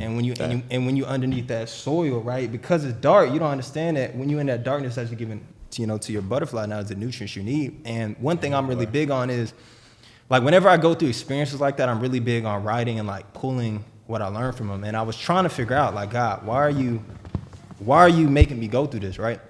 And something came to me, right? And it was actually an experience that I had when I was still in high school, right? And I had forgot about it, and it came back to me. And essentially, man, I had a chance to go to France, right? When I was in high school, I remember my grandma pulled all this money together to allow me to go on this trip. And before we went on this trip, I remember we went to CVS. This is back in the day before, like, cell phone cameras really a thing. We went to the CVS and got, the disposable joint, right? Where like, when you click it over, right? So I remember getting the picture, and my mom was like, make sure you get pictures. And the whole time I'm like, well, Ma, how's this gonna work? How are we gonna get the pictures out? She was like, don't worry, when you come back, you can ask the guy, right? So I go to France, Louvre Museum, got it, right? Mona Lisa, got it, right? Eiffel Tower, got it. Right? And then, finally I'm getting all the pictures. You can tell you got like 2 more left, right? So you want to make sure you get the best one. So I get all these pictures and I come back. And I go back to CVS and I'm basically asking the guy, I'm like, bro, how are you guys going to get this picture out? And what he said is, he was like, well, actually, the way we get the pictures out is we have to take it in what's called the dark room. And what the dark room is this room that's devoid of all light. and we actually have to put it in there, right? And when it's in this dark room, after we leave it in there for an extended period of time, that darkness is actually what allows for the picture to develop. And what I started learning and relating it to my situation, I was thinking, like, why am I going through this? I was like, wow, God's trying to develop something out of me in this space, right? And then the second thing too is, I'm talking about business hurting, man, especially when business goes south. One thing that I did learn, right, whether it comes to partnerships or people, relationships, right, where you feel like people might have did you wrong, or even family members where people might have did you wrong. I learned that the good thing about getting stabbed in the back is that it forces you to fall forward. The key is you just gotta survive. Survive, yep. That's the hard part. You gotta survive. No, that's what keep you survival though. That personal development. Yeah. Knowing that you're worthy, having an abundant mindset. That's gonna keep you through that survivor mode. And boy, when you get out of that, with that, you. Let me say something about this personal development, because I literally stopped every single student, client that I have. When they get into my program, the first thing we do is personal development. Because you already know, everybody that talks to us wants to make more money. Yeah. Everybody. Bro, hey, bro, you got any moves for me? Hey, Hines, I see you doing your thing. Hey, Tyler, can we get that financing? But I realized a lot of people don't pay attention to how God creates things. Everything that God creates, the process is beautiful. God is the best creator of all time. Man, look, man. God makes babies crawl. We think it's just, I'm a father, my son's 9. I remember that I couldn't wait for that stage to be over. I was like, oh my God, this is so annoying. This little nigga always need me to hold his bottle. I'm gonna be honest with you. Listen, that was one of the, I love, my son's 9. It's fun now. Like, I love kicking it with my son, but that baby stage is for the birds. That's for the mama, that is not for the dad. But I remember, you look at it as an inconvenience. Mm-hmm. But now that I understand in my maturity that, wow, my son had to crawl, because if he would have started walking, that crawling actually is what builds his spine, his lungs, his core. Yeah. That's the anatomy of a child. God is amazing, bro. So imagine, if that baby started walking right away, his spine would break. His core would break. Now in business, it's the same thing. Everybody wants to make money right away, but they didn't. Do the crawl. They didn't do the crawling stage. So even when they are making money, they think they're good. Well, guess what happens? That core is not there in that business. And no foundation. Bam. And that no foundation is to help you. And now that, bro, I'm telling you, dog. Full circle. That was a Trells CEO bar. I like that though, but I knew about that though, but a lot of people don't realize. If you know about babies though, you know that you gotta crawl because it does that. But a lot of people don't know that though. They don't know that though. And it's like, yo, you have to build yourself up with business. You don't just start out there to make $1 million, bro. Like, I didn't start making money. It's like my second year in business. But why does everybody want to make? This is the thing too. We were all out that night at the steakhouse. I forgot what it was called. And I said a bar to them. They were so surprised because everybody around me makes more money than me, and I'm okay with saying that. I went from 0 to 2 6-figure companies. I'm happy with that. I was just homeless. No one can take that from me. But all these dudes got McLarens, Lamborghinis, Ferraris, all of this. This is what I'm around. I'm sitting at the table. I was like, man, y'all got a lot of luxurious things. And I said, it's sad because everyone looks at y'all and they want this luxury. But most people in America don't even make $70,000 a year. And I said, I want people to understand that becoming stable is luxury. Not just the millions, the 100,000s a month. I want everyone listening to this to know, like, it's okay to make 100,000 a month. Why you think I started my program, bro? To help people see the truth about this stuff, bro. To see the truth, but I started my program. Just come in here, spin. I mean to cut you out, but just to go on what you were saying, though. You gotta start somewhere. It's not that though. It's like, it's okay to make an additional $500 a month in the beginning, $1,000, $2,000. So what you do is you condition the mind, because it's like that's more achievable. You can't tell somebody never made 100,000, never made $1 million. You finna come. You can't. You gotta build them up. Like saying a child, everything is analogy. You have to build up. What that extra $500 a month look like? What that extra $1,000 a month look like? $2,000, $3,000. People they have a problem comparing. Their situation to the next guy. Like, let's say with you just looked at their McLaren's like, damn, like I ain't making enough. Knowing like, yo, I'm good. Bro. Yo, I am good. I ain't struggling. I ain't nothing. That, and I feel like that's my gift. Gifts are things that you have been given. It's gifts and they're skills. I have a gift of being, if I had a couple noodles, that's steak to me. Even though I treat my body a lot better because I'm financially able to do that. But I receive anything that God allows me to have, it's a blessing to me. So when I'm around people like Maddie, Jhines, you, all of y'all can all have a Lamborghini and I can have a Honda. I'm still gonna pull up and I'm that nigga. I'm driving. Everybody. But you gotta understand, a lot of men are not like that. And that's why a lot of these people, Will told me, so what I'm doing now, I'm speaking to people's communities now, because a lot of people jump into these courses and these masterminds and all this kind of stuff. And I want to make money, because all these entrepreneurs, who wants to make $1 million? Raise your hands. Man, they all raise their hands. Everyone, I hate that. It's so bro, I hate that. I hate that. It's because now, and Will told me, and Colin actually told me, he was like, Trell, I hope you understand the value of what you're doing, because you're going to help a lot of people that have these courses and all these students and things like that. You're actually going to help their success rate go higher, because a lot of them get into these programs and it's exciting right away. I'm about to make Will's making several $100,000 a month. I'm gonna at least make 50, because we're so arrogant and we think we're so great. And if they can do it, I can do it, right? Mm-hmm. But what happens in a week? It's just like those New Year's resolutions. It's like, oh man, it's day 13 and I'll start next year again. And because we think everything, it's like relationships. They think, another relationship, I'm gonna go to another relationship, it's gonna be better. And it's the same thing with business. I'm gonna jump to a different business. Right. No, the business is not the problem. The marriage is not the problem. The courses, you are the problem. And because of that, people are not succeeding in businesses. They're not succeeding in marriages. They're not succeeding in relationships. Friendships. They don't have those skills. They don't have those skills. My communication is a skill. People think, Trell, you're gifted with speaking. No, I learned this. This is something that I've lost relationships, I've lost money, I've lost jobs, I've lost all types of opportunities because I didn't speak well enough. So eventually you're like, okay, this isn't ice. I'm honest with myself to say I suck. I can look myself in the mirror and say, Trell, you suck at this.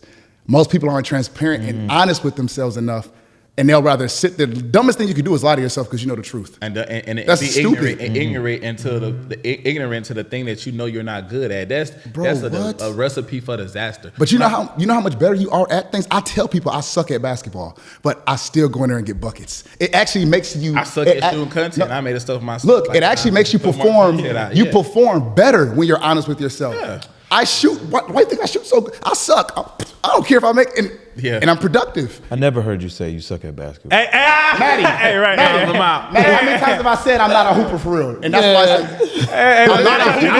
He thought he was tagging. No. My confidence. Today's episode is brought to you by Rich and Unemployed Clothing. Listen, have you guys checked out the website? Have you guys copped some merch? You can do so while watching this episode right now. So if you haven't done so, go ahead. It's right there at the bottom. Go ahead, click. Go to the website. Go ahead and copy some merch, man. We got these new hoodies in. We got headscarves in. We got hats. We got caps. We got the black and gold Rich and Unemployed cap.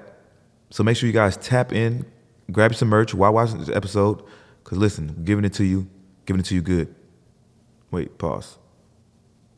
All right, back to the episode. All right, so look, man, one thing that I think we all like a child of God, a very spiritual person. So I believe that God created all of us. We know God creates all of us equals, right? People don't realize that we all have these raw materials inside of us that are waiting. God gave you everything you need to become this amazing person to be beneficial for society. Why? Because everybody else is doing it. The billionaires actually exist. Multi-millionaires actually exist, right? It's just the raw materials that's inside of you need to be put together, right? So I just share this one perspective to people, right? To show how important having the right people around you are and why it's like each one teach one. If you pick up a recipe box, right?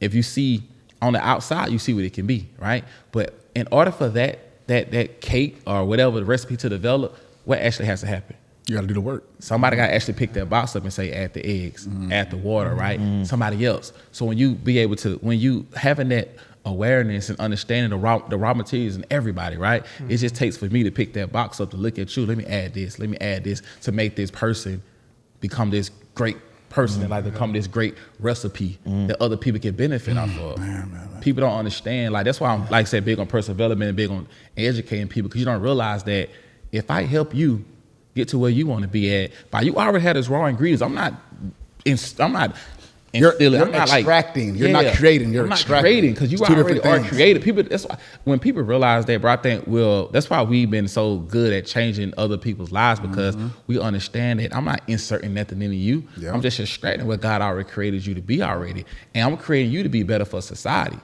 I'm creating you to have the understand personal development. You have the brain is an infinite muscle.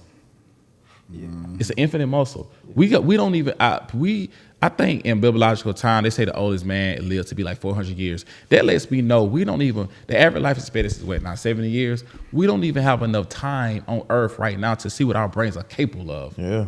So that should already tell you, what can we do while we're on this physical earth? How much money can we make? How many relationships can we build? What can we do with our actual brain? Because there's not even enough time on here. There's not even enough time on earth to really see what our brain can do, right? Wow. So it's good on actually, when you're aware of those things, man, it creates a sense of urgency in my life. And when I meet people, it creates me a sense of urgency to help them get to where they need to be, because you don't really have a lot of time. So let me help you extract those things out of you, right? So not only will you be better for yourself, you can be better for other people. So that's why I'm glad we all are aware of that, like helping people, because we understand that it will be beneficial for society. Going back to what you said. Yeah, no, I mean, I think that's a good point, man, because one thing I think I see a lot of, to you guys' point, and I'm sure you deal with this, is I think people over romanticize looking up to you, but aren't willing to do the work it takes to look beside you. Bam. Right? And then they also, and on the other side of that too, is like, bar. to your point, Trell, and all of you experiences, environment determines your standard. I've said this before, like when I first started working out, right? I'm a skinny guy. What do you think was the first thing I used to say was the reason I couldn't gain weight? Right? Because you was around other people that didn't work out. But also I'm skinny. I got a fast metabolism. Yeah. That was my excuse too. You need to eat more, bro. What do you mean? I do eat a lot. I do eat. Right? That was my thing. Yeah. Right? Until I started working out with freaking Timmy and Toast, and I'm like, yeah, so what do you guys eat? Right? 6 a.m, he said, yeah, I already had 2 raw eggs. I already had a protein shake. I already had oatmeal, some pork. I'm like, oh, what? He's like, yeah, that's just the start of today. And then I got Eat Clean Bros after this, got some and then I started realizing that my standard for what I thought was more wasn't even close to what I needed to do. And I was wondering why I wasn't gaining weight. Mm-hmm. But I would have never realized that, because in the current environment I was in, granted, I wasn't bad body. I was just cut, but I was really skinny. But everyone else around me wasn't really like lifting weights like that. But these dudes, like they eat barbells for breakfast. Like that's what they do. He barbarian. Right? Yeah. No. I mean, they're true savages. You need to be around people like that when you're working out sometimes. Bro, right? it is. You know what I mean? So until you get your weight up. Yes. But it wasn't until I get that thing like, yeah, bro, like that. Exactly. And it wasn't until I got around the environment of that community to where it raised my level of standards. And for a lot of people, like the environment, the community they're in, there's very low standards in that environment. But guess why? Because they don't. It's gonna keep going back. It's gonna keep going back to personal development. It's mindset. You cannot develop those skills, bro. Do you know how hard it is to be around people that are better than you? If you haven't gone through the personal development to not be insecure, to not be, like I said, instead of me being intimidated, I get inspired. A lot of people don't, and they're not teachable. And one thing I just wrote down in my notes is, if you're not teachable, your goals are not reachable. That's a fact. You have to be teachable, but you're not teachable. As soon as someone tells you, you ask for help. I had so many people ask me for help. Trell, what do I do? When you tell them what to do, and what do? But it's like you said, I do eat already. You don't really want the help. You just want someone to, what's the word? It's a word for it. Baby you, basically. I don't know, hold your hand. Hold your hand. You want them to put the muscles on you. You want them to put the money in your bank account. That's what you want. You don't really want because you don't want to put the work in. Let me tell you something too, going back to like people being inspired or jealous, right? I feel like with our personal development, where a person has an abundance in, and you have a shortage, that gap either jealousy or inspiration. Mm-hmm. But you got to be aware of that, right? Where you may have abundance, say if you got an abundance in a certain place, right? I have a shortage. We have an abundance in that gap from where you are to where I am. I can look at it as 2 ways, and this is the world.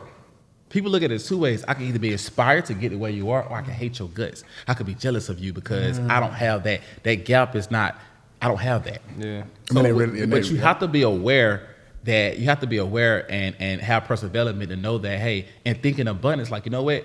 Like, I remember like when I first met like Gucci and stuff, then when I first moved to Atlanta, it started meaning like really like, because honestly, when I first bought my Lamborghini, bro, that's when my life kind of really catapulted. I made a lot of money on my own because I didn't know nobody when I moved to Atlanta.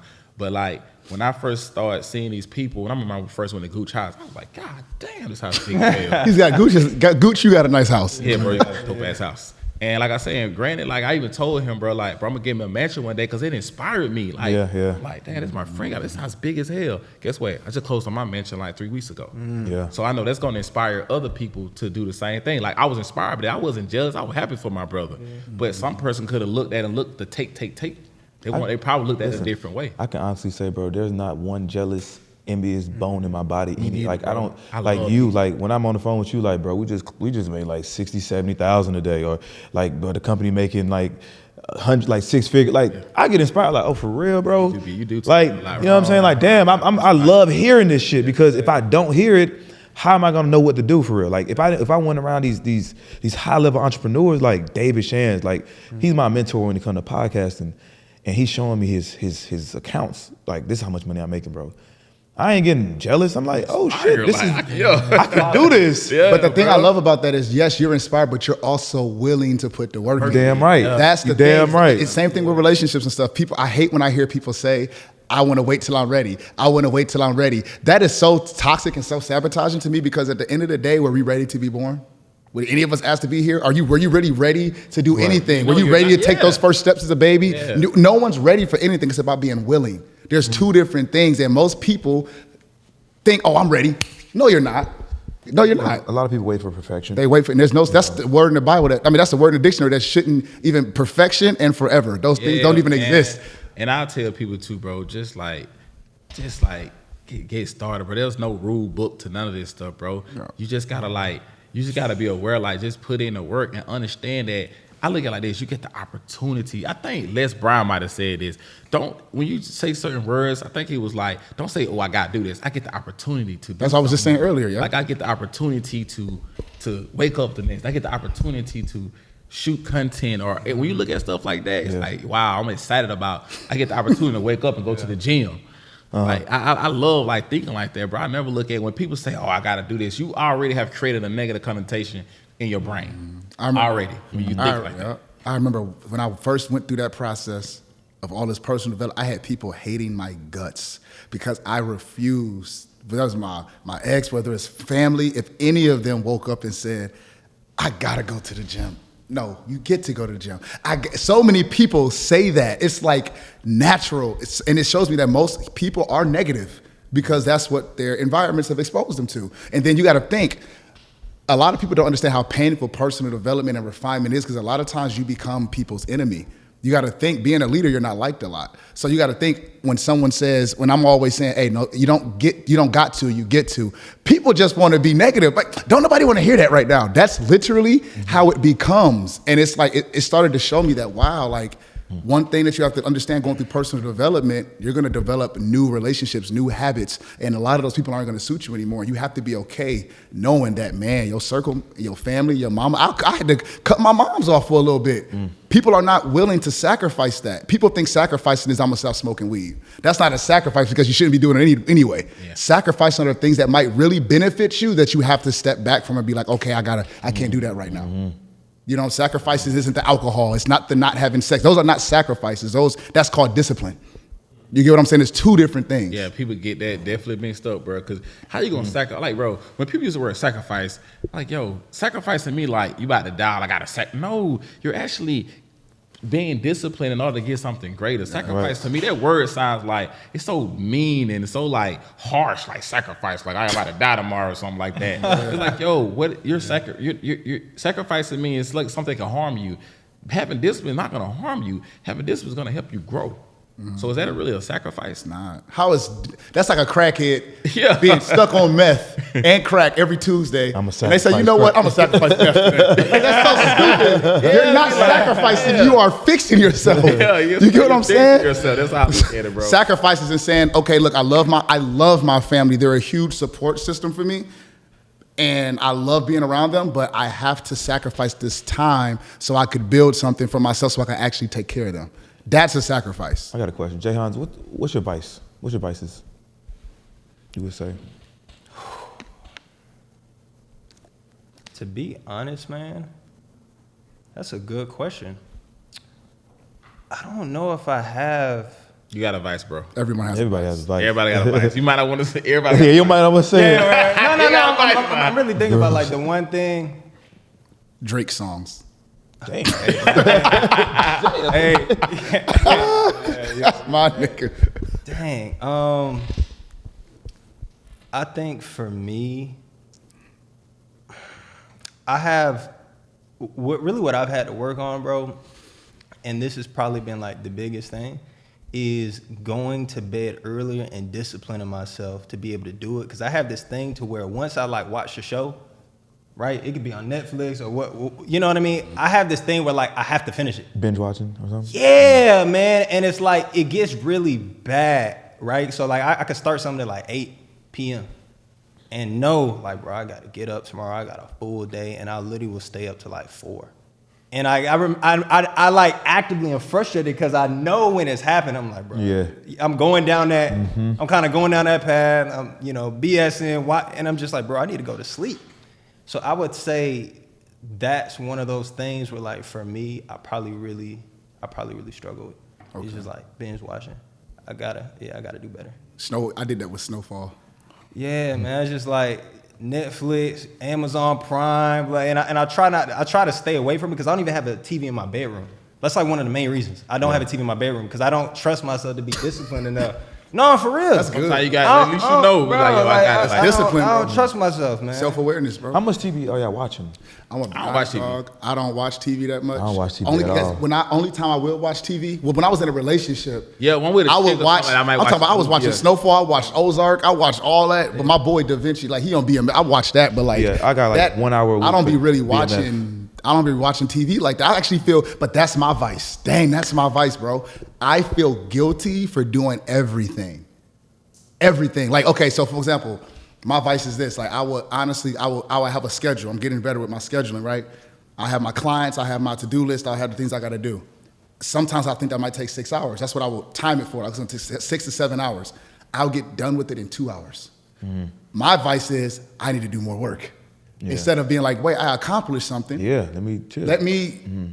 Actually, but I don't feel comfortable going to play the PS5 or watching the TV show. I feel guilty for doing everything, and that's what, because I feel like I was just homeless. I'm still getting over the fact that I was sleeping at Walmart. Like, it's crazy. It feels, when I go to Walmart sometimes, I can't go to Walmart sometimes because it's like, damn, like, this is that bathroom was my bed. You know what I'm saying? That's crazy. So it's like I'm trying to get to the point where I am giving myself grace and being patient with myself and not beating myself up for doing little things like going to hoop, going to work out, kicking it with my homies, watching the TV show. That's my vice. It's beating myself up and forcing myself to do more work when I should really just be like, okay, I'm done.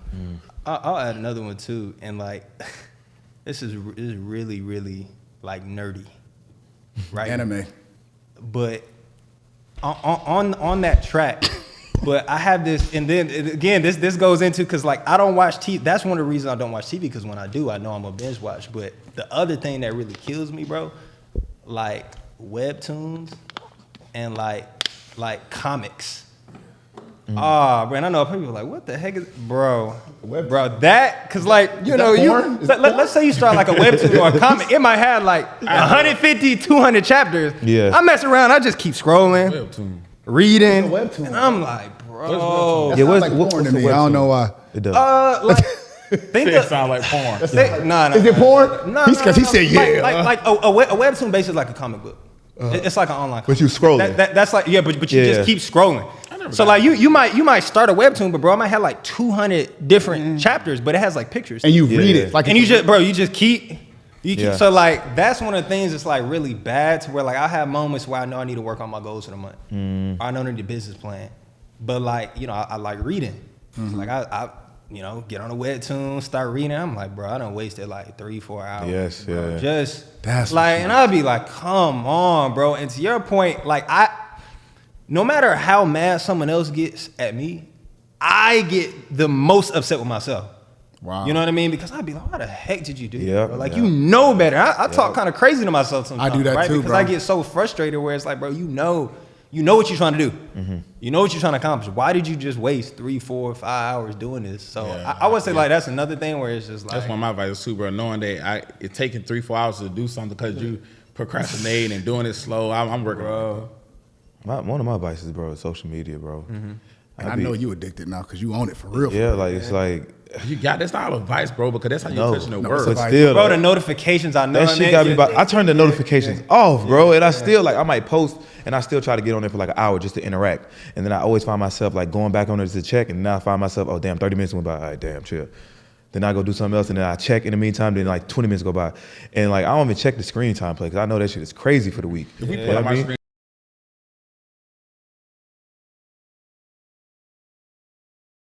screen, bro. Not at all. I promise you, if we pull my phone up right now, I guarantee my screen time, Instagram, privately. Don't you got like 3 phones? No, I mean, no, it's my screen time for Instagram. Instagram. That's my Instagram. You know, you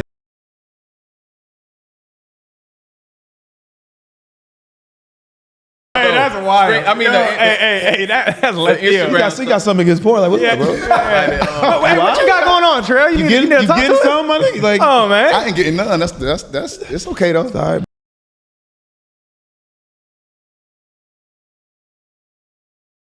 Discipline when it comes to women, Yeah, I but do too. Me too.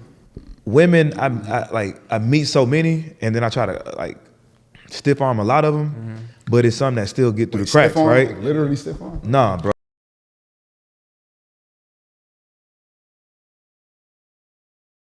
Find time for women, even though I don't like I find time for like a lot of my work and stuff, but like You make time. let me try to put this. Okay, let's just say I got like 5 women, and it could be about 20 or 30. I feel like I'm disciplined when I got 4 or 5. You really feel like you're doing good. No, Yeah, bro, I literally just told this girl, I was like, I could be, Yes. I was like, bro, I could be doing this. So if I'm talking to two women, it's like, yo, because I be so busy, I don't really got time. is But really calm. I say, yo, this Right. is calm. I'm like, yo, like the women that that be just throwing themselves like, Right, you- like I really could be like this, but I choose to be like this. So I feel like that I'm super disciplined. Don't that feel good though? Because for It me, does, 'cause I can I'll be say- feeling good. Like when I can say no because it's like, this ain't good for me. Like, I look at situation like, where am I really going? Once you grow, bro, you realize like you don't gotta like, what is this gonna do for me?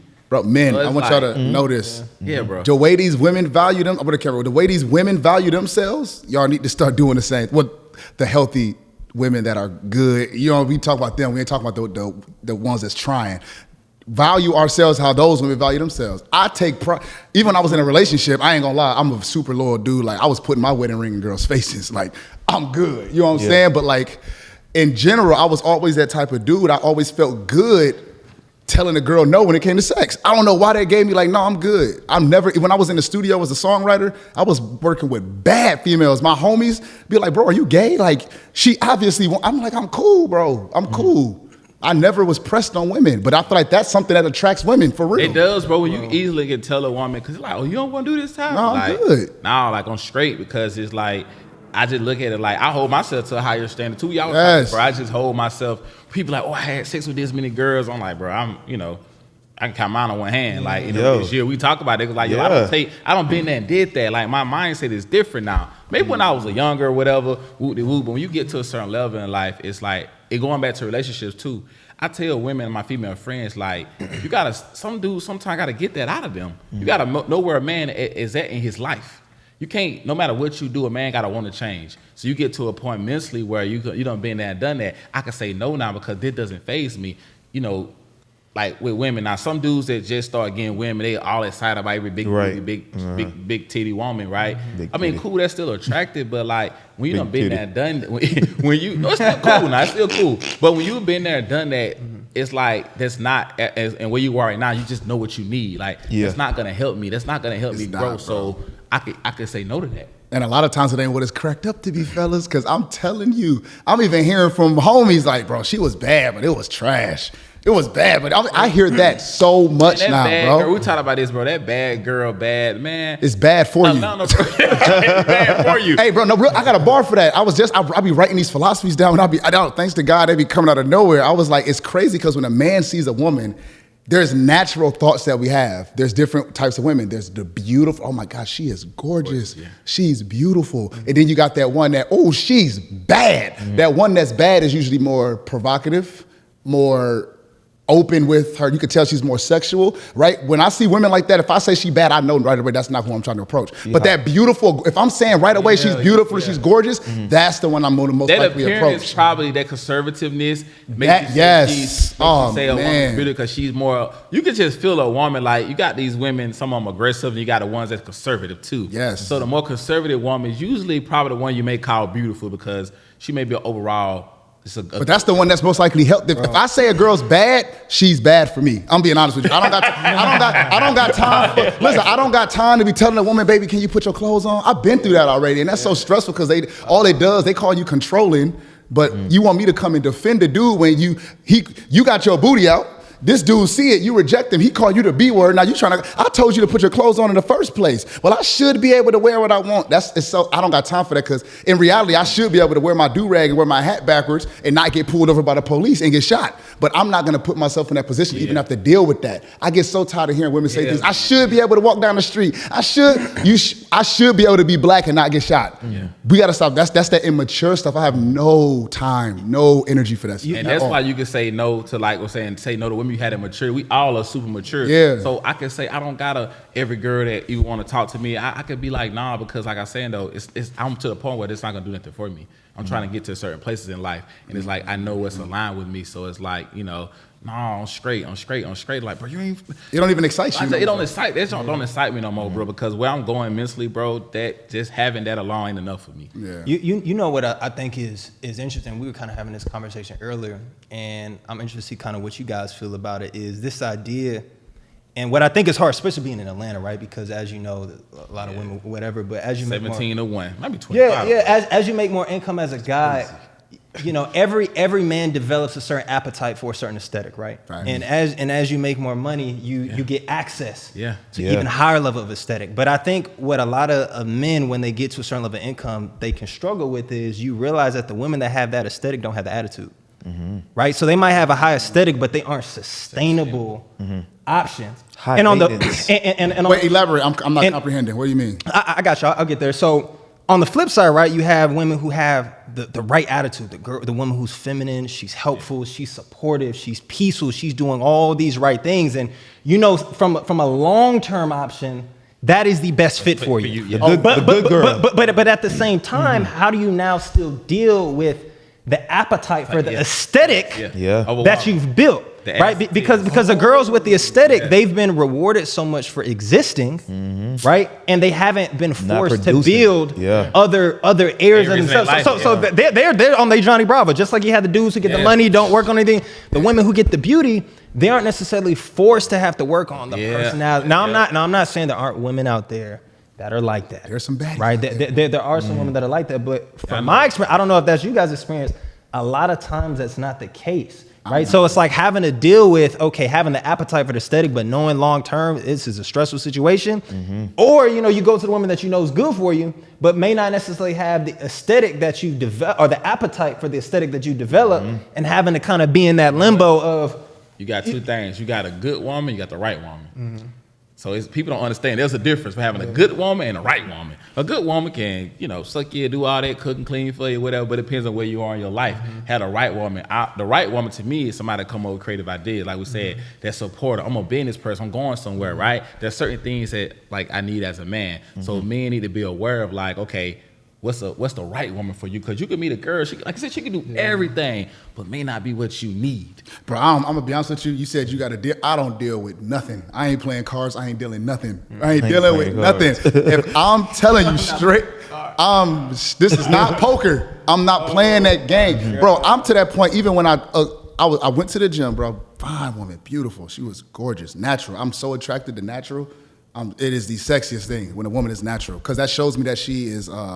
It shows me that she doesn't have that insecurity problem that I have to peel off. I don't want to deal with any of that. I'm telling you, I am running. You got to pay by these women too. You got to think about it too, how your kids. Because you got to think that too. You stupid, bro. But look, look at this. I'm to that when I'm talking about. I started talking to her, and she said, "What's your love language?" I said, "God is my love language." She was like, "Oh my God, I've never heard nobody say that." But it's me being genuine. Yeah. Like, I'm in church a lot. God, you know what I'm saying? But it's certain things. Like, I am not, if I see any of that stuff that you were just talking about, that appetite, I have no appetite for that. I'm going to, because one thing my sister told me, she said, what you starve dies and what you feed lives. I'm starving any of that, because you got to think, I'm still going to pull I'm a beautiful woman. I don't have that problem. There's beautiful women that are healthy, go through personal development. And it's so fun because I was turned on because the girl I just talked to her we met her at the gym. Beautiful little slim thick chick, beautiful, natural. She said, I said, "What you do?" I asked that question now. What do you do? Yeah, I do too. She said, she said, I work in the tech field.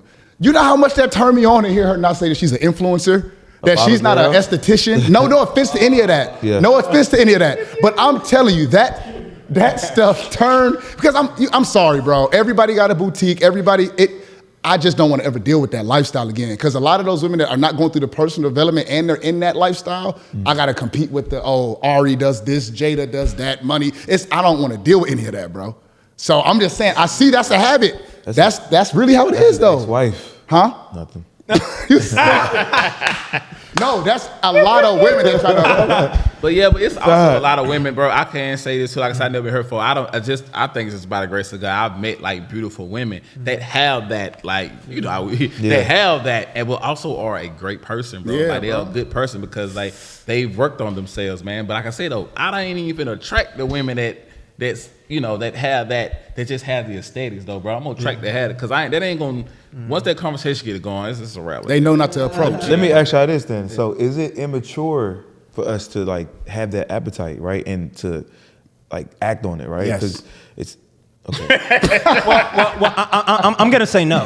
I'm gonna say no, and I'll say no. I want to see what y'all stomachs is with these appetites. What y'all stomachs look. Y'all. Every man has an emotional need for physical attractiveness. Yeah, they do, bro. That's an emotional need. It's not a vain need. It's an intimacy. That's what it is. No.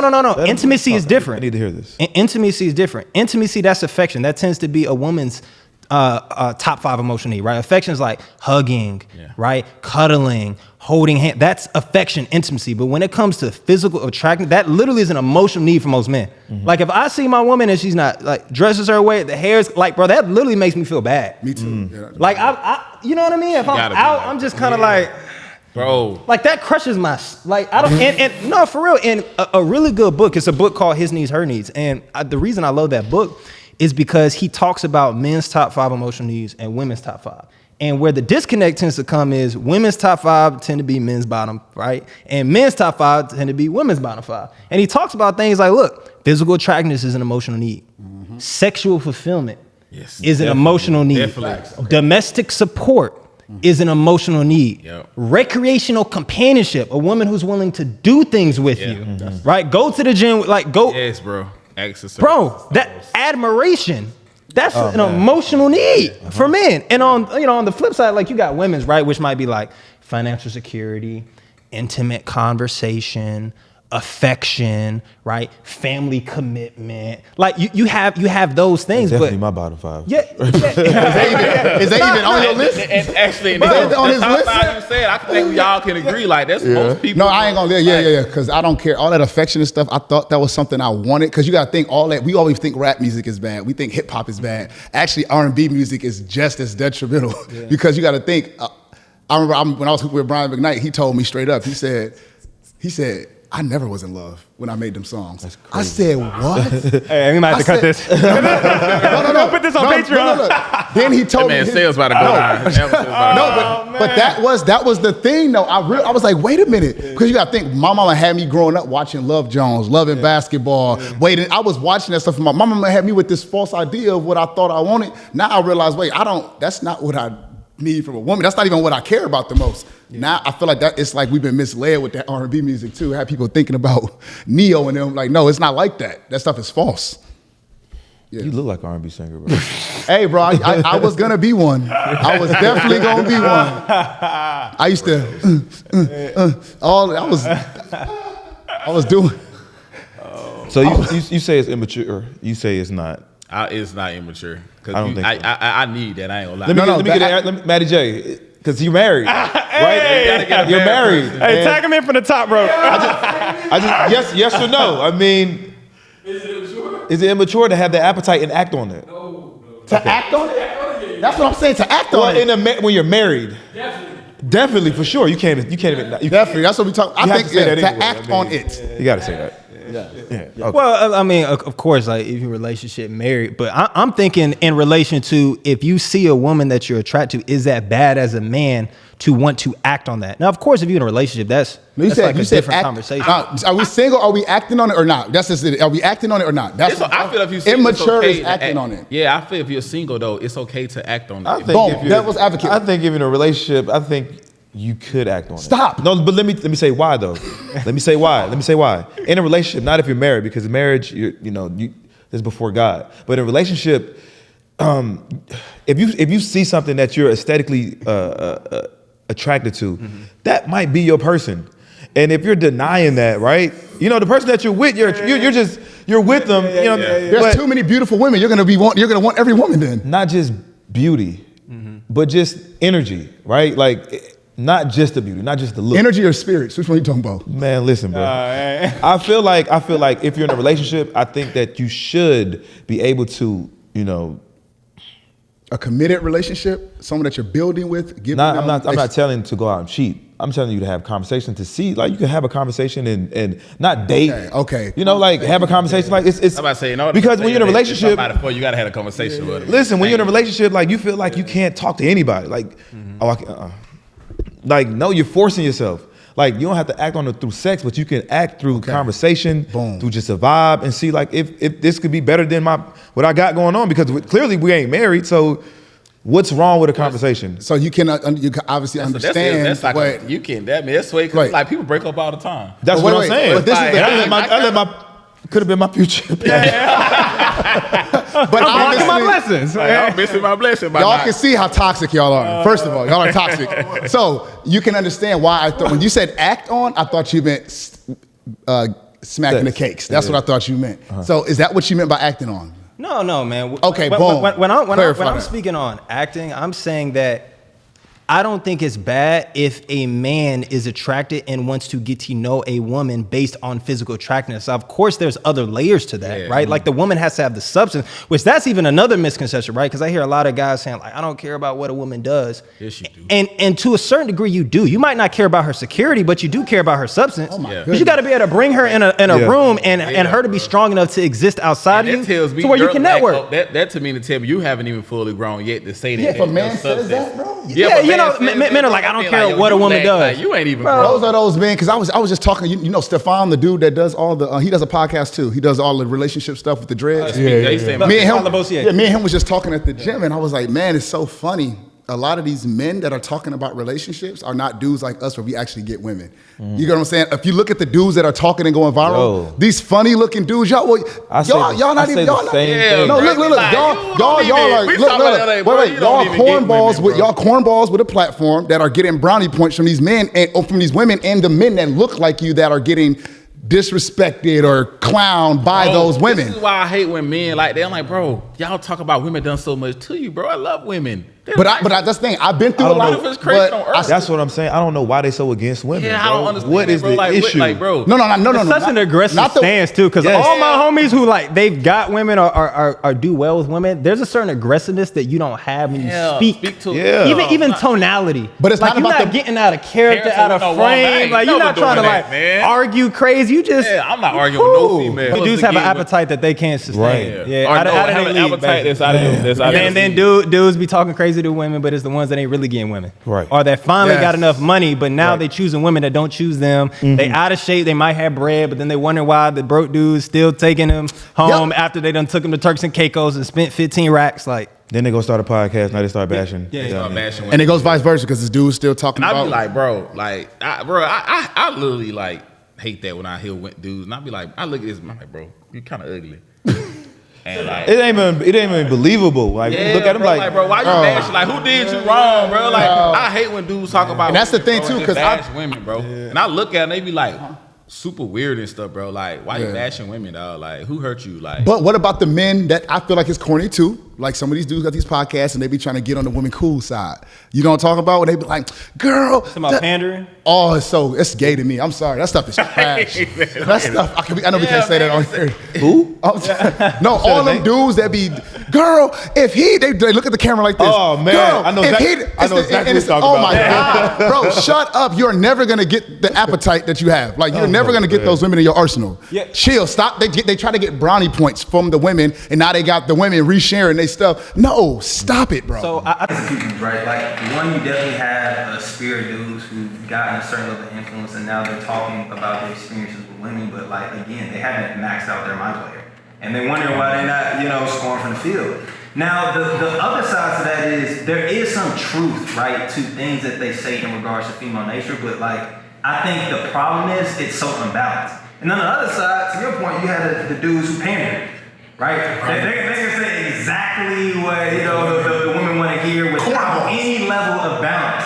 And I think the biggest thing is, of course, you just don't want to lean too much to one side, right? You just want to be able to tell it how it is. Yeah, me, I've been through things, but I've never I bashed my situation maybe, but I don't bash women in general. Yeah, me that's weird to me. That's like saying all white people are bad. Like, hold up.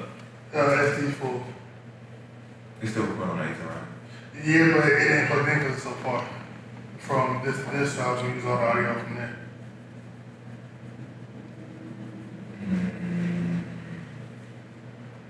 What should I do? I mean, I could make it an end of the weekend, I could make it an end of Put the cord in. Dance language. Yeah. Nerds. Podcast geeks. If you put the cord in and then we could just end it. We got enough content. Yeah, you give me about, and then I can cut it up real good. Yeah. Like what? Conversation. So you got Yeah, that's like my man. He's going down. That's my boy, man. That's my boy. I'm going to go down today. They gonna say everybody on this one. Yo, but don't everybody can't be on that. I just think for us.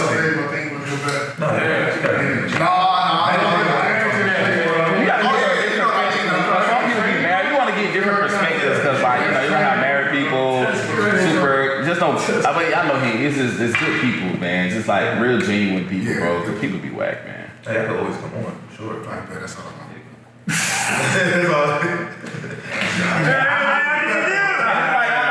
I like it till you got some people, bro, who just do the most, bro. They just do the most. Yeah. Like it's just like you really not like. Some people are like we just smooth people, bro. Like some people just do too much. I can't stand these, bro. Because I remember I first told you, like, bro, the first thing they called me about Duke, I was like, bro, I think you're the flyest thing I know. I told that all the time because he don't look like he is forcing it. Mm-hmm. He can put on a whole bunch of designer and be like, oh, that's smooth. Some people, they do, yeah, bro. It's like a lot of people just do too much, bro. That's bucks. Yeah. Like, so a lot of people do too much, bro. Like, you got some. I'm glad to say, bro, all my circle of friends, bro, are really good. They just real chill, bro. They don't do too much, bro. Yeah. But what would take your, you take your shit, bro. Show. It's me like that. All right, man, we're gonna end it, man. This is Troy. Oh, my bad. Trells. We're gonna end it, man. This was the very first episode, man, on this roundtable edition, man. Jhines, Ty, Trells, me. I mean, we gotta keep doing this, man. I feel like this went in a great direction. You know what I mean? Like, coming from different perspectives, coming from bosses in our own fashion. Shit, I think we did a great job. So I don't know how often I'm gonna do it. I don't know how frequent I'm gonna do it, but this definitely gotta be done. You know what I'm saying? So thank you guys for tapping in. Make sure you guys check out the website, www.richandboy.net. I'm gonna put you guys information in the description so they can find you. Shit. Tell me what y'all got to offer. Shit. I'm gonna last. Well, then. No, you got a host. Yeah. So if you are looking to start a brand, scale a brand, grow a brand in any industry, and you need personal development at the same time, you need to lock in with your boy Trells, and you can get that started.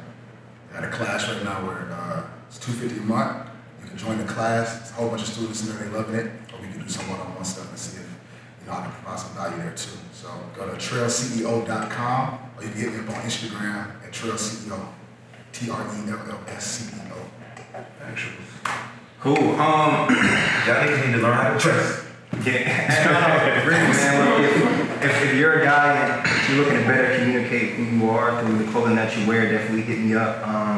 My Instagram is Mr.Jhines, and on the other side of that, if you're a guy who, you want to be a part of a private community of high-level individuals, right? Be a part of high-level masterminds, private experience seminars, and really be in a space to where you can be around other people who are getting it just like you to help you get to the next level.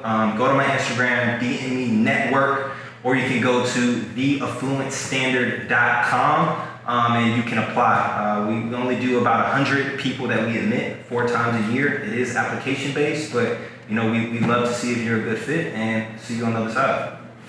All right. If you're looking to make money, if you're looking to get your credit fixed, if you're looking to just earn an additional $500 to $1,000, possibly make your first 6 figures. If you're looking to be a part of a community of like-minded people from all over the world that you just want to grow with and have something that you can like break generational curses with, become a wealth builder, right? We're beating the recession right now. We understand the recession is going on. A lot of people are struggling right now, but if you're looking to make your first, just to get your, make your first $500, earn some residual income every month to help you out with these high grocery bills, become a wealth builder, and we're gonna help you take your life to the next level. And we made it so cheap for people. So if you got $100 that you want to invest in yourself from a level of skill set and learn from multi-millionaires, you can find me, become a wealth builder. And if you want to get you a podcast and become the #1 podcast